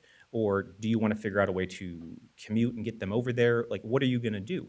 And she made the difficult choice ultimately to send her child to private school. She felt like she was effectively paying property taxes double for a couple years until finally she was able to go ahead and bring her child back into the district. And I'm really thrilled that she did. Of course, then 2 years in a private school and then coming back into a new school environment, there's the social emotional impact of all your friends from that school you're no longer with.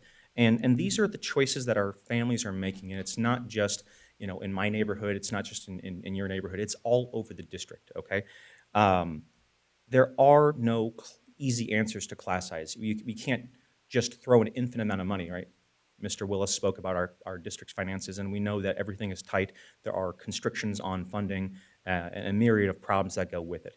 So just wanted to kind of share, and I know some of these things have been done in the district in the past, but I wanted to share a couple things from my experience just growing up. And so one area where we could look at, and Keller is a great example of this, where we currently, I believe, have an empty class that is being used for other things, but could, if you we have adjacent grade level classrooms, adjacent rerouting classes from a grade level standpoint. You can do combined or multi-grade level classrooms.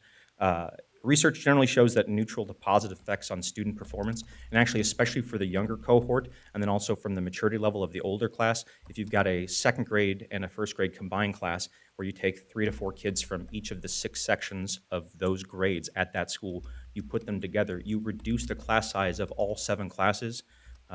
Certainly adding 1 teacher is a cost, but when you compound that over the roughly 100 kids that are being impacted in a positive way, reduction of learning loss.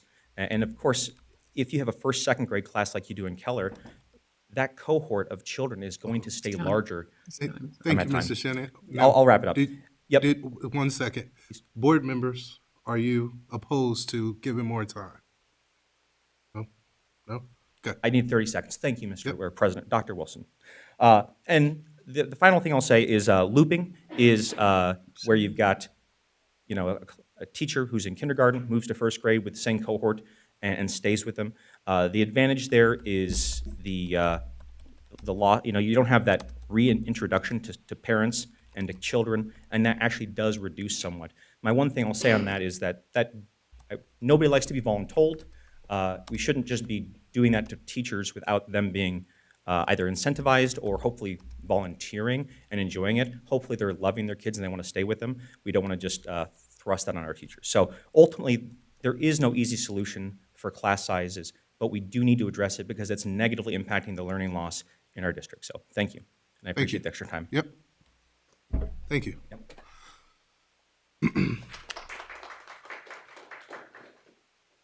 Our next speaker will be Mrs. Leslie Danich.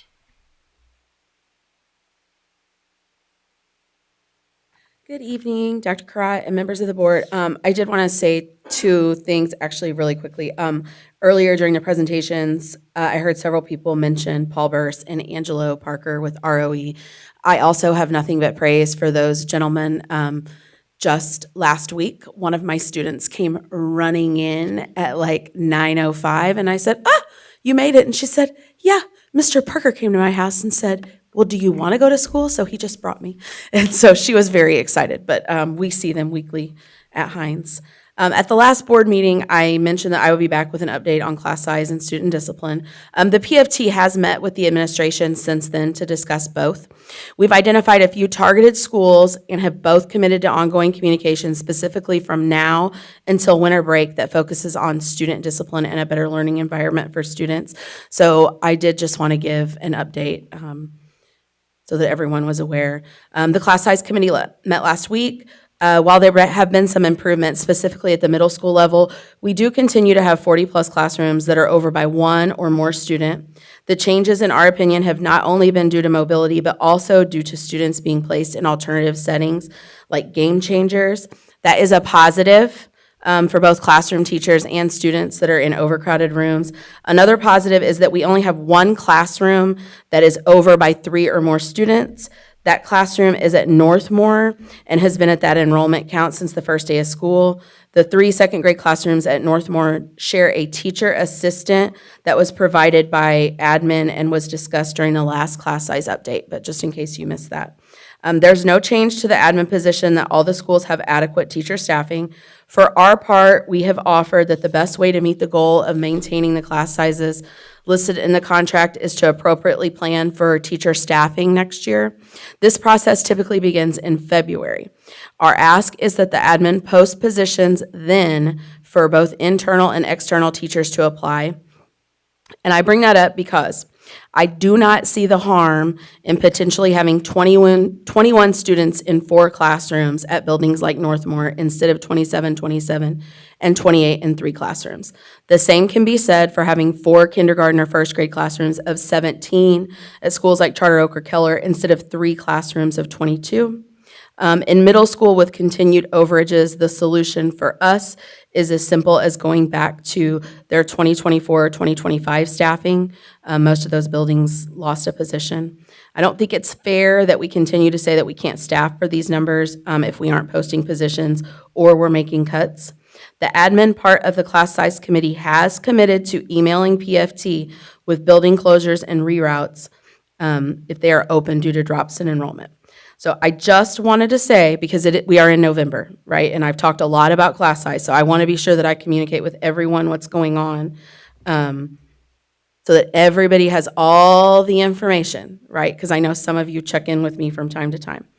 I feel that it is important if we want to avoid this next year, because I will continue to come to the podium, just so everyone is aware, that everybody has all the information, and that meeting the class size goals is part of ensuring that our students are receiving their best possible education. Also, before I step away from the microphone, with the calendar committee, I think everybody said it, but I'm going to say it one more time just for clarity. It is a very common misconception, if you're listening out there, that calendar committee is determining what kind of calendar that we have, and we are not. That is a board decision. So the calendar committee does not have parents or students on it, because parents or students are not plugging in dates. So it's not a conspiracy to exclude anyone. It's just that it's employees that are honoring all of their contracts, and that's all that's happening at that calendar committee. They're not discussing traditional or modified or balanced or year-round. They're just making sure that we hit everything that we have to during the school year. So thank you again for your time. Appreciate you. Thank you.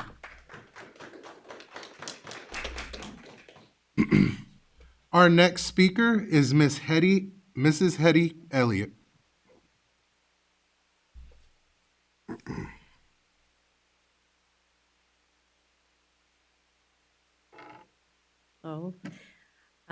Hetty Elliott, parent. I just adopted 2 children on October 22nd, 2 more. Thank you. Taxpayer and teacher. I'm here tonight to make a brief comment or suggestion about the calendar for next year and moving forward. I hope that in the future we will have the day off for Veterans Day, like we've had in the past. I believe when I asked last year why the schools were in session on Veterans Day, the response was that Election Day took the place of Veterans Day. If it weren't for veterans, Election Day may not even be a thing. For the last several years, I've been asked to lead students in the Pledge of Allegiance at the courthouse. The students, on their day off, enjoyed this opportunity. I believe intergenerational interactions are very important. Younger people learn about history through stories of real-life accounts, and the veterans are given a chance to engage with the community and feel valued and appreciated. The day off gives staff members who have served an opportunity to enjoy free coffee and meals and celebrations throughout the community. It also allows an opportunity for staff who have served to fellowship with other veterans. I have a lot of things to say about a lot of things, but I think this is really important for many in our community and our country, and I wanted this to be the only focus. So I hope you consider my comments when looking at next year's calendar. Thank you.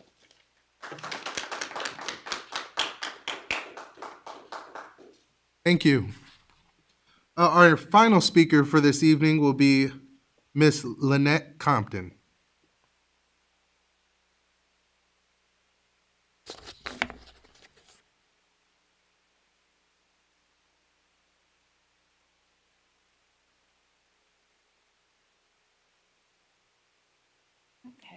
Good evening, Board. I wanted to discuss an incident that happened at Peoria High with my son, October 23rd, after a football game, which I'm sure Dr. Karat heard about it. I don't understand the policy on bullying. You guys say you don't tolerate it, but in this incident, the young men that did the bullying, throwing helmets. My son was in the locker room. They pushed him down, kept repeatedly pushing him down, threw helmets, which is supposed to protect your head when you're playing the game. Pads, the laundry chute that you put the clothes in, threw it on them. There's a video out there. And I probably wouldn't have known if the young man who recorded it, because my son wasn't going to tell anybody. And so, unfortunately, the coaches there was not in the locker room when it happened. They were on the bus cleaning it up. And two young men went and told them what was going on. It's not the first incident that happened. First incident, young man, they were in the locker room. He grabbed my son, private area. He didn't say anything to the coaches. He just said, let's let it go. He defended himself. But how far does this go? Like, if my son didn't say much, the other children didn't say anything to the coach, and say he got hurt. So as these children, they didn't get disciplined but one day in school. Was that valid? No. I look at it like, this is how kids get bullied. I mean, just come to school, commit suicide, or say he didn't say anything, I didn't know, he came in with a firearm. Might not have been my son, but what would happen, happened. The discipline happened. It can't go back. I talked to Dr. Coleman. The decision was already made with Dr. Suggs. Do I agree? Absolutely not. But what if this happened again to another child? How do we stop this? That's my question to the board. I did all the avenues, and went properly. I didn't act crazy. Now his dad, yes. Here. Me, I try to handle it properly, but I feel like it did not get handled proper. Now my son's still at school, he's active. I'm active parent, I'm with the PTO, I'm at every game. I'm involved. He still wants to go to the school, he still wanted to play sports. How do we stop this? Because actually, right after this happened, another kid got jumped. They actually thought it was my son. I'm getting the emails and texts and whatever, and it wasn't my son. It was another student got jumped in the hallway, but there was no officers, teachers, none of that around. But the kids were recording it. That's not okay. When I leave my son in the morning, I expect him to come back the way I left him. That's my complaint. I got more stuff. I'm just upset, As far as the video go around, it's about viral now. And emotionally, it's messed up with him. You know what I'm saying? Because as a young African-American young boy who just wants to fit in, it's kind of like he's always been bullied. This isn't the first time. This trickled down from middle school. Did nothing happen from middle school? So, and as far as being on like the football team, that's supposed to be a brotherhood. I signed the code of conduct. That was out the window from coaches on down or up. He was disrespected by the coaches because one of the coaches had an issue with his father. He talked about his father on the field amongst the other kids. My son had no clue what was going on. He told me about it. Unacceptable. If he had an issue with his dad or whoever else, that should have been addressed at another time. But like I said, unfortunately, it starts from, like I said, the team. If you're a coach, you're a leader. The children looks at them. You develop the brotherhood, leadership. So if a coach is disrespecting a student or a player, how do you figure a kid's not going to, his teammates not going to, he's okay. So I just have an issue with how it was handled. It wasn't handled properly. I'm not out to ruin a life or anything like that. I just want the children to understand the seriousness of this could happen. It could have happened to them. He could have got hit in the head. Anything could have happened. And how I addressed it, I went to the parent. Just want to say that 5 minutes, I'm sorry, not to interrupt. 5 minutes has been had. I can allow you an additional minute or two with the board's approval. Yep. So continue. So I addressed it with one of the parents, just because we've been knowing each other for so long. I didn't want to even go this far. I just want to say, hey, my son did do this. I apologize. Because no child, anyone, it didn't have to be my child. I had to go through that. Like in the video, they're pulling at his underwear. It's just sickening to me. Because that's weird. These kids are different. I don't get it. But as a parent, my concern is why didn't the bullying tolerance that you guys, as just 150 state, they hold, they don't tolerate. But I don't think the boys weren't accountable what they did. So that's all I have. Thank you. A response to audience presentations, Dr. Karat. Yep, thank you, Dr. Wilson. And I'll start with the last one. Dr. Coleman, can you come up as well, please, to the podium? Ms. Lynette, nice meeting you. Dad came in, was it Thursday? Sometime last week, and right after work, and he called and he was upset. He spoke to Tracy. I said, let him come. I'll sneak him in. So we had a really great conversation. I did talk to the principal. I talked to Dr. Coleman. I talked to the athletic director, and Coaches, you talked to and the coaches. Actually, we had a meeting with the coach on Friday, and so they shared some of the consequences for everybody. And so there were consequences for kids, there were consequences for coaches. Now, the first thing I said is, in the locker room, those children need to be supervised. That could be a liability for the district, you're right. And so Dr. Coleman, you spent a lot of time with it. We had a lot of conversations. I personally spoke with Mr. McGinnis as well. I spoke to Mr. Dunphy and asked exactly what happened.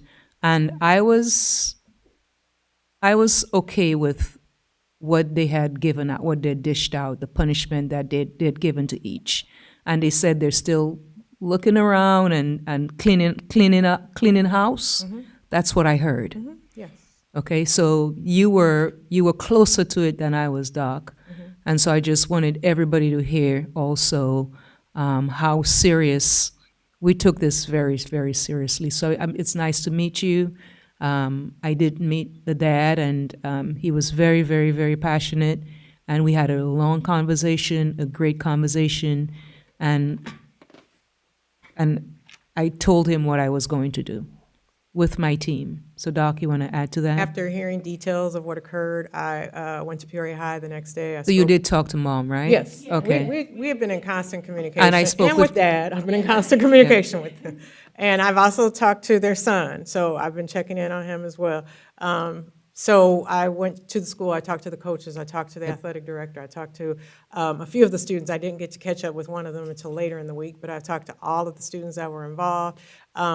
Unfortunately, when I got involved, the punishment had already been issued. The Right. kids had already, served their time, so to speak, for what the consequence was given to them. So there's nothing, as far as that's related, that, there's a legal term, double jeopardy. They can't be, charged. So right. we did have a conversation, but to let them know that that was unacceptable. All of those kind of things were addressed. So, and then the coaches also received consequences for their behavior, and they're not happy about it at Yep, all. and Because right. they've actually appealed to you to Right. say, hey. And they called our board president, and I said, and right, we had a conversation last week, and I said, this is what happened, and I'm going to support Dr. Coleman and the principals, and because this was just not acceptable. It was not acceptable. So And I've told them that. It is not acceptable. I wish I would have known earlier. We would have kind of handled it a little different, but I can't go back a week or two yeah, and, but say. changes were made, and people are not happy. I'll say that. We can't say a lot more than that, but changes were made, and folks are not happy. I'm just thinking, like, if it didn't happen, just in the future, if something else happened, hopefully it'll get to. Well, we'll get involved sooner, yes. Before, yeah. Yes, so we've talked about that, yes. And just to speak on your behalf, we cannot have, as a district, a zero tolerance policy, but we do adhere to Senate Bill 100 and make sure that we are following all the steps, so. And a tip from mom, feel free also to email Dr. Coleman and myself immediately. I know you mentioned the AP there at the school and the principal, but some parents will CC us on it as well. And if I get it, I follow up and I ask questions, and I want to know what's happening with that. So feel free to CC us as well on. They followed all the proper steps. They, started with the the coaches, Yes, started with yes. the coaches, and they followed all the steps. So, yeah, we know better now. We've learned. Moving forward, we've definitely learned. So thank you. And Ms. Elliott, thank you for just still here for just coming and sharing. I think the committee has heard as well in terms of Veterans Day. So thank you for just providing that suggestion. And the first comment from Mr. Shannon. So is Doug still here? He's not. Oh, okay. Well, that's disappointing. Because a lot of people, they don't know what it takes to run a district, and so they have lots of ideas. I heard about loop-in and all those things, and those are operational stuff. But Leslie, you did a really nice job. Thank you for giving an objective, and I like that you objective report, number one, and number two, I love, because we're all on the same team. I love the fact that you are working with administration, and you guys are problem solving this together. It's not, union against management, right? And so I just loved listening to your report because it was true, it was authentic, and it's showing that's the only way Peoria Public Schools is going to progress. When we work together, we're not complaining about each other, and with suggestions, with suggestions. And so 10% of our classrooms, 10% of the classrooms have they're one over, right? So do we have a class size problem? We have a ton of classes that have small numbers. Nobody's complaining about those, right? Or commenting about those. And so I just want the board to know that of all the classrooms that we have, 10% is just over by one kid. We have we're a huge mobility district, right? People just move around. So, you close classes, but then in 2 weeks, they moved, or as Mrs. Danage mentioned, they're sent to an alternative site, and so that provides space. So that one it does not, like Doug said, it's not negatively impacting learning loss. I'm not sure where he got that from. In fact, we've actually seen growth in our district on our report card. So we maximize our classrooms and we're working very, very collaboratively with the union on this, and we've always done this for all these years. So if you're over by one kid or two kids and you say, okay, open up a classroom, you're going to need teachers. So that's going to be costly, and we've worked very, very hard on the teacher shortage. Remember when I started in 2015? We had 108 openings and people were not applying for jobs. So again, we have to be creative and think outside the box, knowing that usually these classes that are over by one or two, it's a temporary fix. If if you close a classroom and kids are, like the example he gave, Liberty, going to Rolling Acres, they provided transportation, number one, and number two, we give them that option of staying for the 4 years, or if they do want to go back, once it's opened up, they can go back as well. So there are lots of flexibility with that. Because again, you can't open up a classroom for 2 or 3 kids. And as I said, we have lots of classrooms with low numbers, and we have schools that have been, like the last time Ms. Danich talked, we had some classes that were closed. Those classes have already been reopened because it's an art and a science and a perfect balance.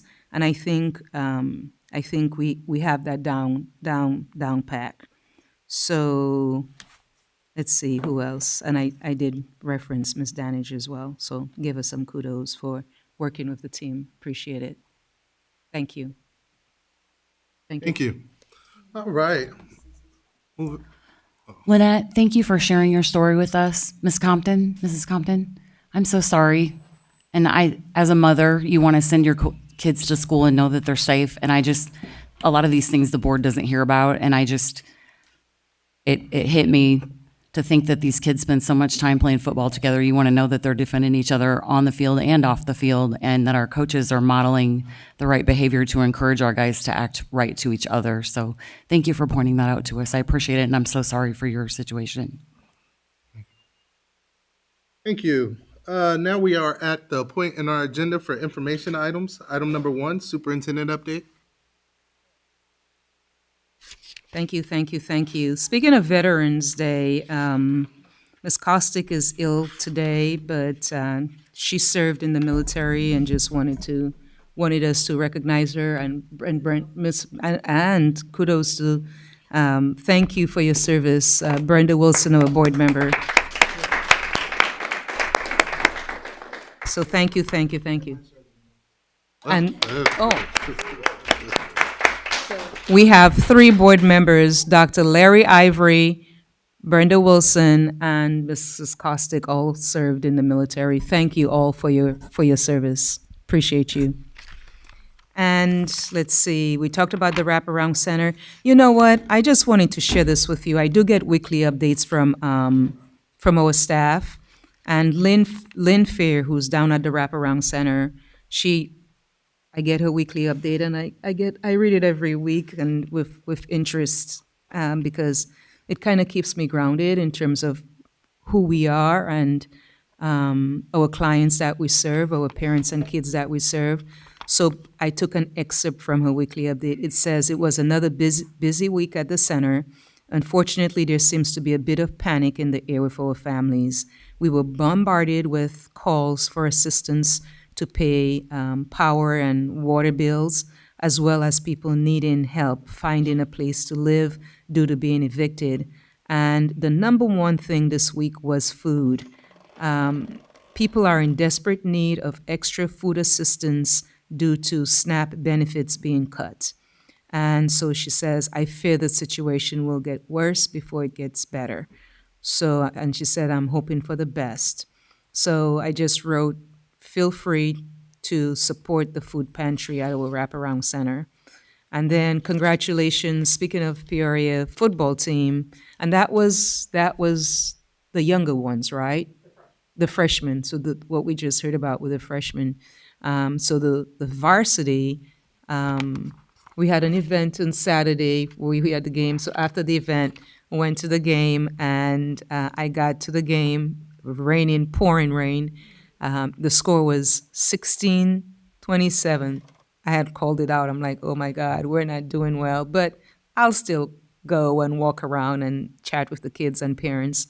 And Peoria High rallied back for a 38-34 win over Morton in the second round. Morton played very well, but I'm happy we won. And so they're going, the Lions will now travel to Oak Forest for their third quarterfinal appearance in 4 years on Saturday at 3. So let's wish them luck. And then just quickly, we have our struggles. We're not perfect. We are who we are as a district. We're working very, very hard overall, everybody, the whole PPS teachers and SROs and custodians and cafeteria, maintenance, who did I forget? All of our unions. I don't want to forget transportation, because I get in trouble if I do forget a group. Everyone just says we're one big family. They are really passionate about making a difference for the children.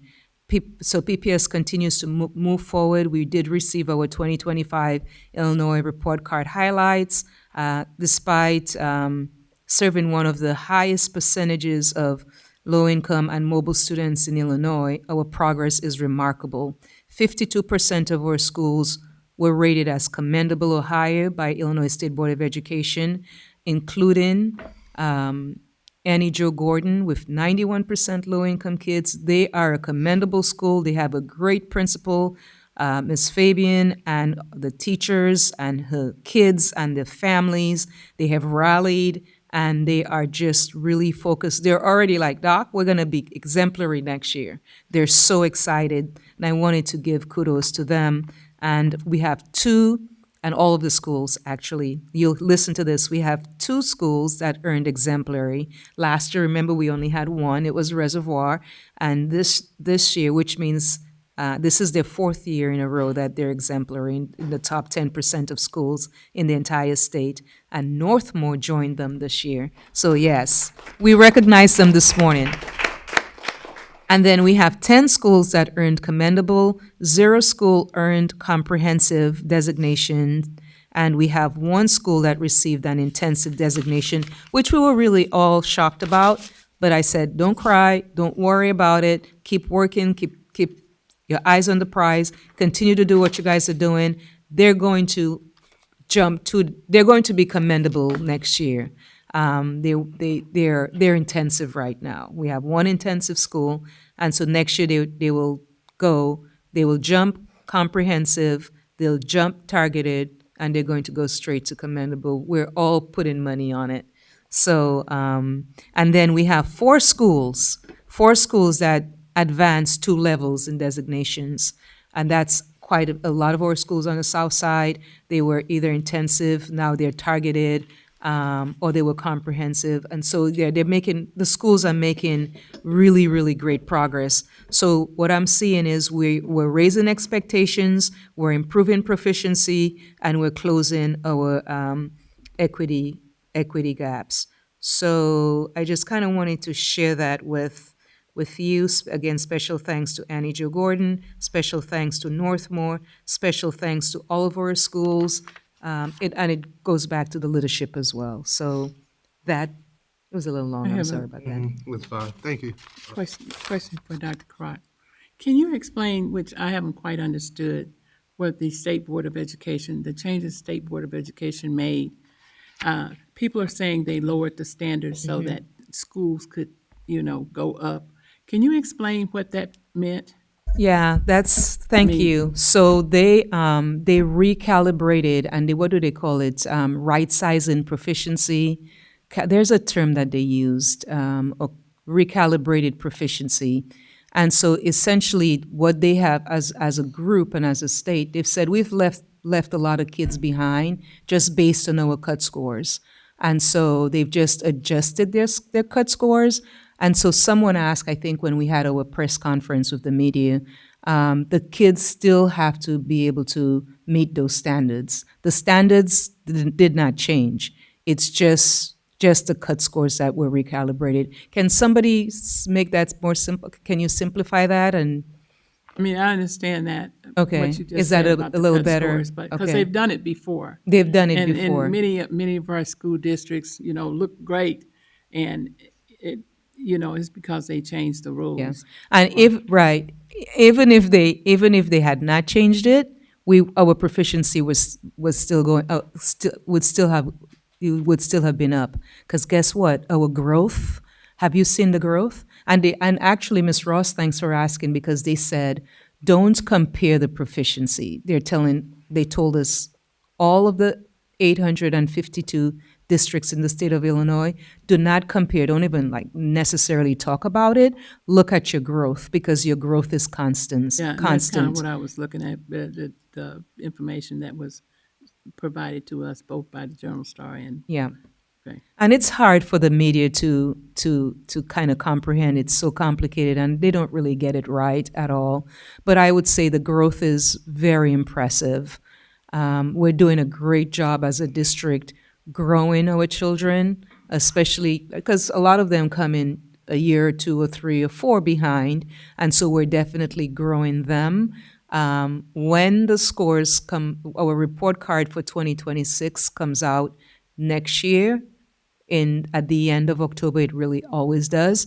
I am positive you're going to see significantly increased proficiency, and then you'll have this baseline, so then you can compare next year's, because remember, our goal is mission possible in cracking the proficiency code by 10%. So each school came up with plans in terms of how they're going to do that, whether it's kids writing every day, writing across content area, and small groups and tutors, and more hands-on, more engagement.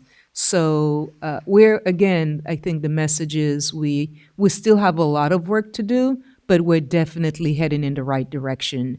I was looking, Annie Jo, they have 10 international teachers, right? I remember when I started, we had buildings with 15 substitutes year in and year out. We had kids that they did not have a certified teacher for 3 years in a row. Now that is not a problem in PPS, right? Annie Jo has 10 international teachers, and they're commendable along with all of the other teachers. And Chris Rowett has said it well this morning. We have certified, qualified teachers in front of our children. And so that is, we really don't have a teacher shortage now. So we've worked as a board, you've worked very, very hard. You've approved all of the crazy ideas just to, experiment and see what hits. And if it works out, we'll continue it. And if not, we'll try something else. So that's really what I like about our board. But yeah, there's a lot to celebrate. Our teacher diversity is up, our attendance is up, graduation rate is up, freshman on track is up. So the one thing that we're going after is really proficiency. Otherwise, guys, everything else is up, right?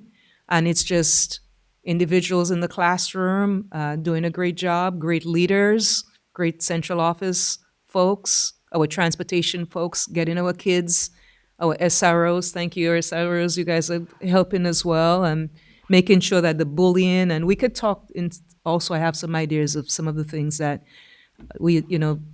you can do in terms of getting into classrooms and talking to kids about, getting along and problem solving. We used to do that, like the DARE program a long time ago. So there's still some amazing things that we can continue to do for sure. Thank you.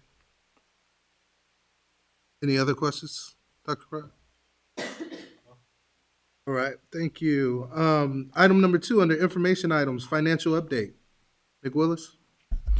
Revenue year-to-date, $96.1 million. Expenditures year-to-date, $74.7 million. In terms of revenue, the $96.1 million represents 40% of our budget. 3-year trend is about 37.8, so we're a little ahead of trend in terms of receipts. On expenditures, the 74.7 million represents about 30% of our budget. Trend for November is about 34.5 roughly percent. So we're right in line with our expenditure trends given this time of year. I'd be happy to answer any questions anybody might have with respect to the financial update. Any questions for Mr. Willis? I do. I was wondering, do you write the checks out, or do you have a team that does it? I have a team that does it. Okay, there was a check that went through for $450,000 on November 10th to Elite, and I was just wondering if there was another contract that didn't go through the board. No, that was You know- that was back in, I think it was August or so. We had Elite approved for 600,000. That was for Game Changers, wasn't it? Yeah, yeah. So this that- wasn't written to that- Game Changers. That one went out in September, didn't it? Well, there were 3 payments of 50,000, totaling 150,000 that went towards Game Changer. That was paid with leftover Title I money, so we had to pay the balance of that 600 all at once, and so the rest of that $600,000 Game Changer contract was paid out all at once with that $450,000 check. Okay. I'm Yeah, not so getting a that's what that was. description column in the report that we're getting. There's no description. It just has the check number with the date and who it's written to and the amount. And I could have sworn that the Game Changer one was paid out in September. So I know the ones to Elite, there were some for 56,000 in Yeah, August, there- and I think there was another one in September. There So- were payments made I towards felt like I the must Game have missed Changer a whole program, contract. but it wasn't. They were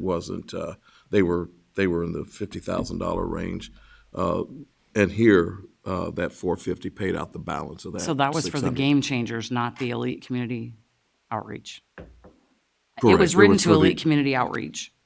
That So- was for the Game Changers program. Okay, Yeah, it was for the Game Changers program. thank you. Additional questions for Mr. Willis? Well, I did have one question, Mick. This is going back, I'm sorry to go back, but on the bonds that are coming due, you say those bonds will be paid off in 4 to 5 years from now, which means that that'll be additional income that will go to the bottom line because you no longer have that, not servicing that debt any longer. Or do we go back and refinance the bonds? I mean, just a little. The bonds that we currently have the county clerk levy for, and by 30/30, all those will be paid off. If there are no other bond transactions, then what we as a district would collect in terms of total taxes would go down. Yeah. Thank you. Additional questions for Mr. Willis?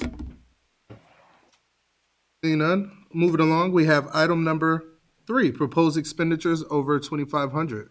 Questions for Mr. Willis?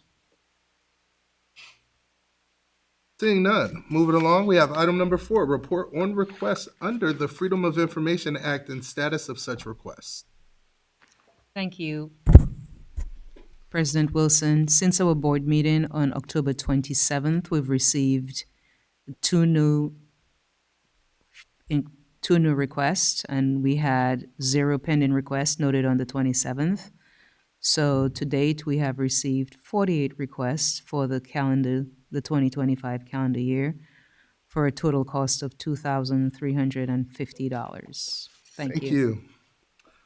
We are now at the consent agenda. Vice President McConnell is absent. Board Member Rose, could you read the consent agenda? Yes, the consent agenda. Item number 1, gifts to school district, year-to-date, $14,900. Item number 2, payment of bills. Item number 3, payment for travel. Item number 4, human resource report. Item number 5, overnight field trip, Richwoods High School girls varsity basketball team. Item number 6, out-of-state overnight field trip, Richwoods High School MCJROTC. Awesome, thank you. Is there any items that board members would like to pull for a separate vote? Seeing none, Madam Secretary. Oh, can I get a motion Motion. and a second? So moved. to the- Second. Madam Secretary. Yes. Mrs. Rose? Aye. Mrs. Ross? Mrs. Wilson? Aye. President Wilson? Aye. And Mrs. Costick is gone. Thank you. Deliberation agenda. Item number 7, expulsion. Proposed action that the Board of Education approve expulsion listed on the report dated November 10th, 2025 be approved as presented. Second. Madam Secretary. Mr. Ivory? Aye. Mrs. Rose? Aye. Mrs. Ross? Mrs. Wilson? Aye. President Wilson? Aye. Item number 8, expulsion with the expulsion to be held in abeyance. Proposed action that the Board of Education approve expulsion with the expulsion to be held in abeyance listed on the report dated November 10th, 2025 be approved as presented. Second. Thank you. Madam Secretary. Mr. Ivory? Aye. Mrs. Rose? Aye. Mrs. Ross? Mrs. Wilson? Aye. And President Wilson? Aye. Presentation and suggestions by board members. Can we just remind the community about the stand-up show? Be there at Mark Bill's on Thursday? 7 o'clock. What time are you supposed to? Oh, stand up, be there, show out. I know it's this Thursday. I know it's at Mark Bill's. It's like 7 or 7:05 in the morning, but we would love to have a good turnout. That will be November 13th, this Thursday, Mark Bills Middle School, 7:10 a.m., 7:35 a.m. at the front entrance. Always a great time to welcome it's a great opportunity to welcome the students back and speak to them as they start their day. So, yeah. Thank you. Any additional presentation and suggestions? I do have a couple of things real quick. One, I want to, you should always give acknowledgement to people who are doing the right things.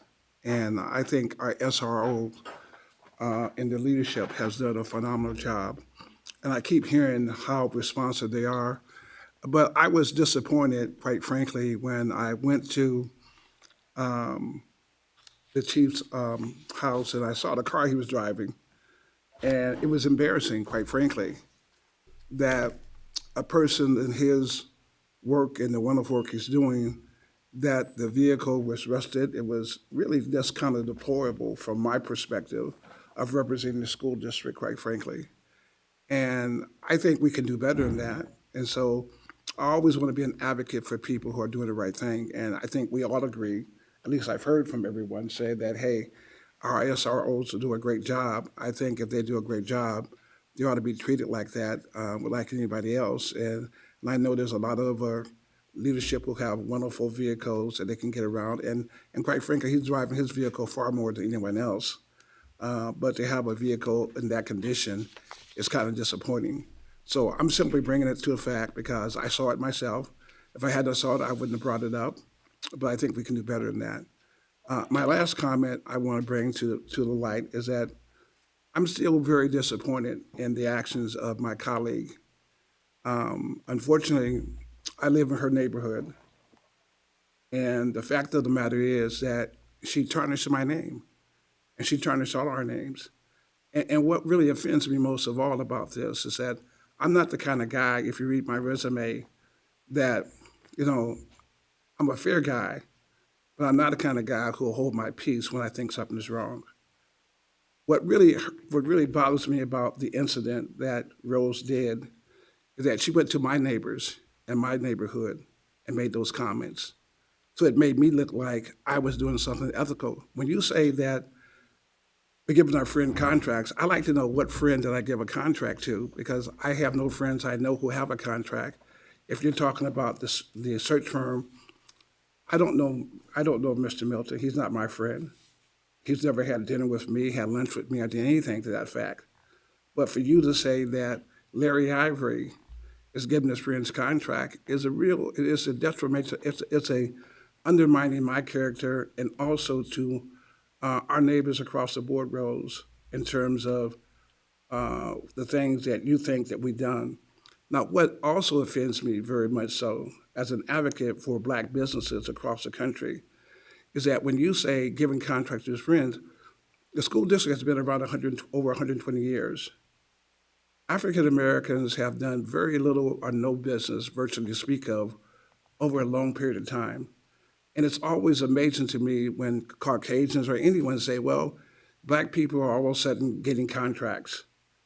But think about the hundreds of years we got no contracts, the hundreds of years that we would just undermine at every level.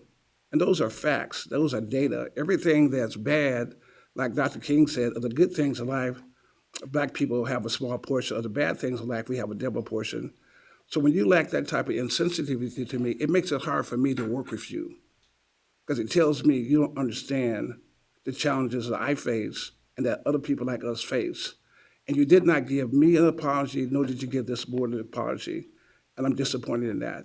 It's hard for me to work with you on those bases. I think you're a very talented person. I believe you care about the people that you work with. I believe we all care about that. And we ought to work together, not work against each other. So I'm just being clear and transparent from my position. I was hurt by it. I was offended by it. And you did irreparable damage to me and my own community. So that's my point.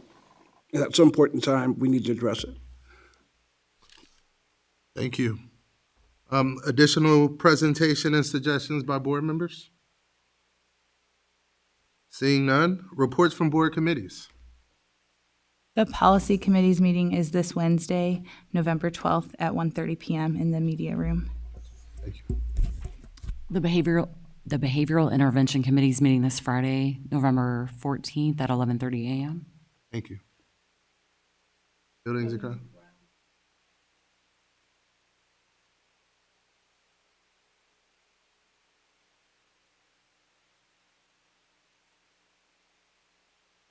Okay.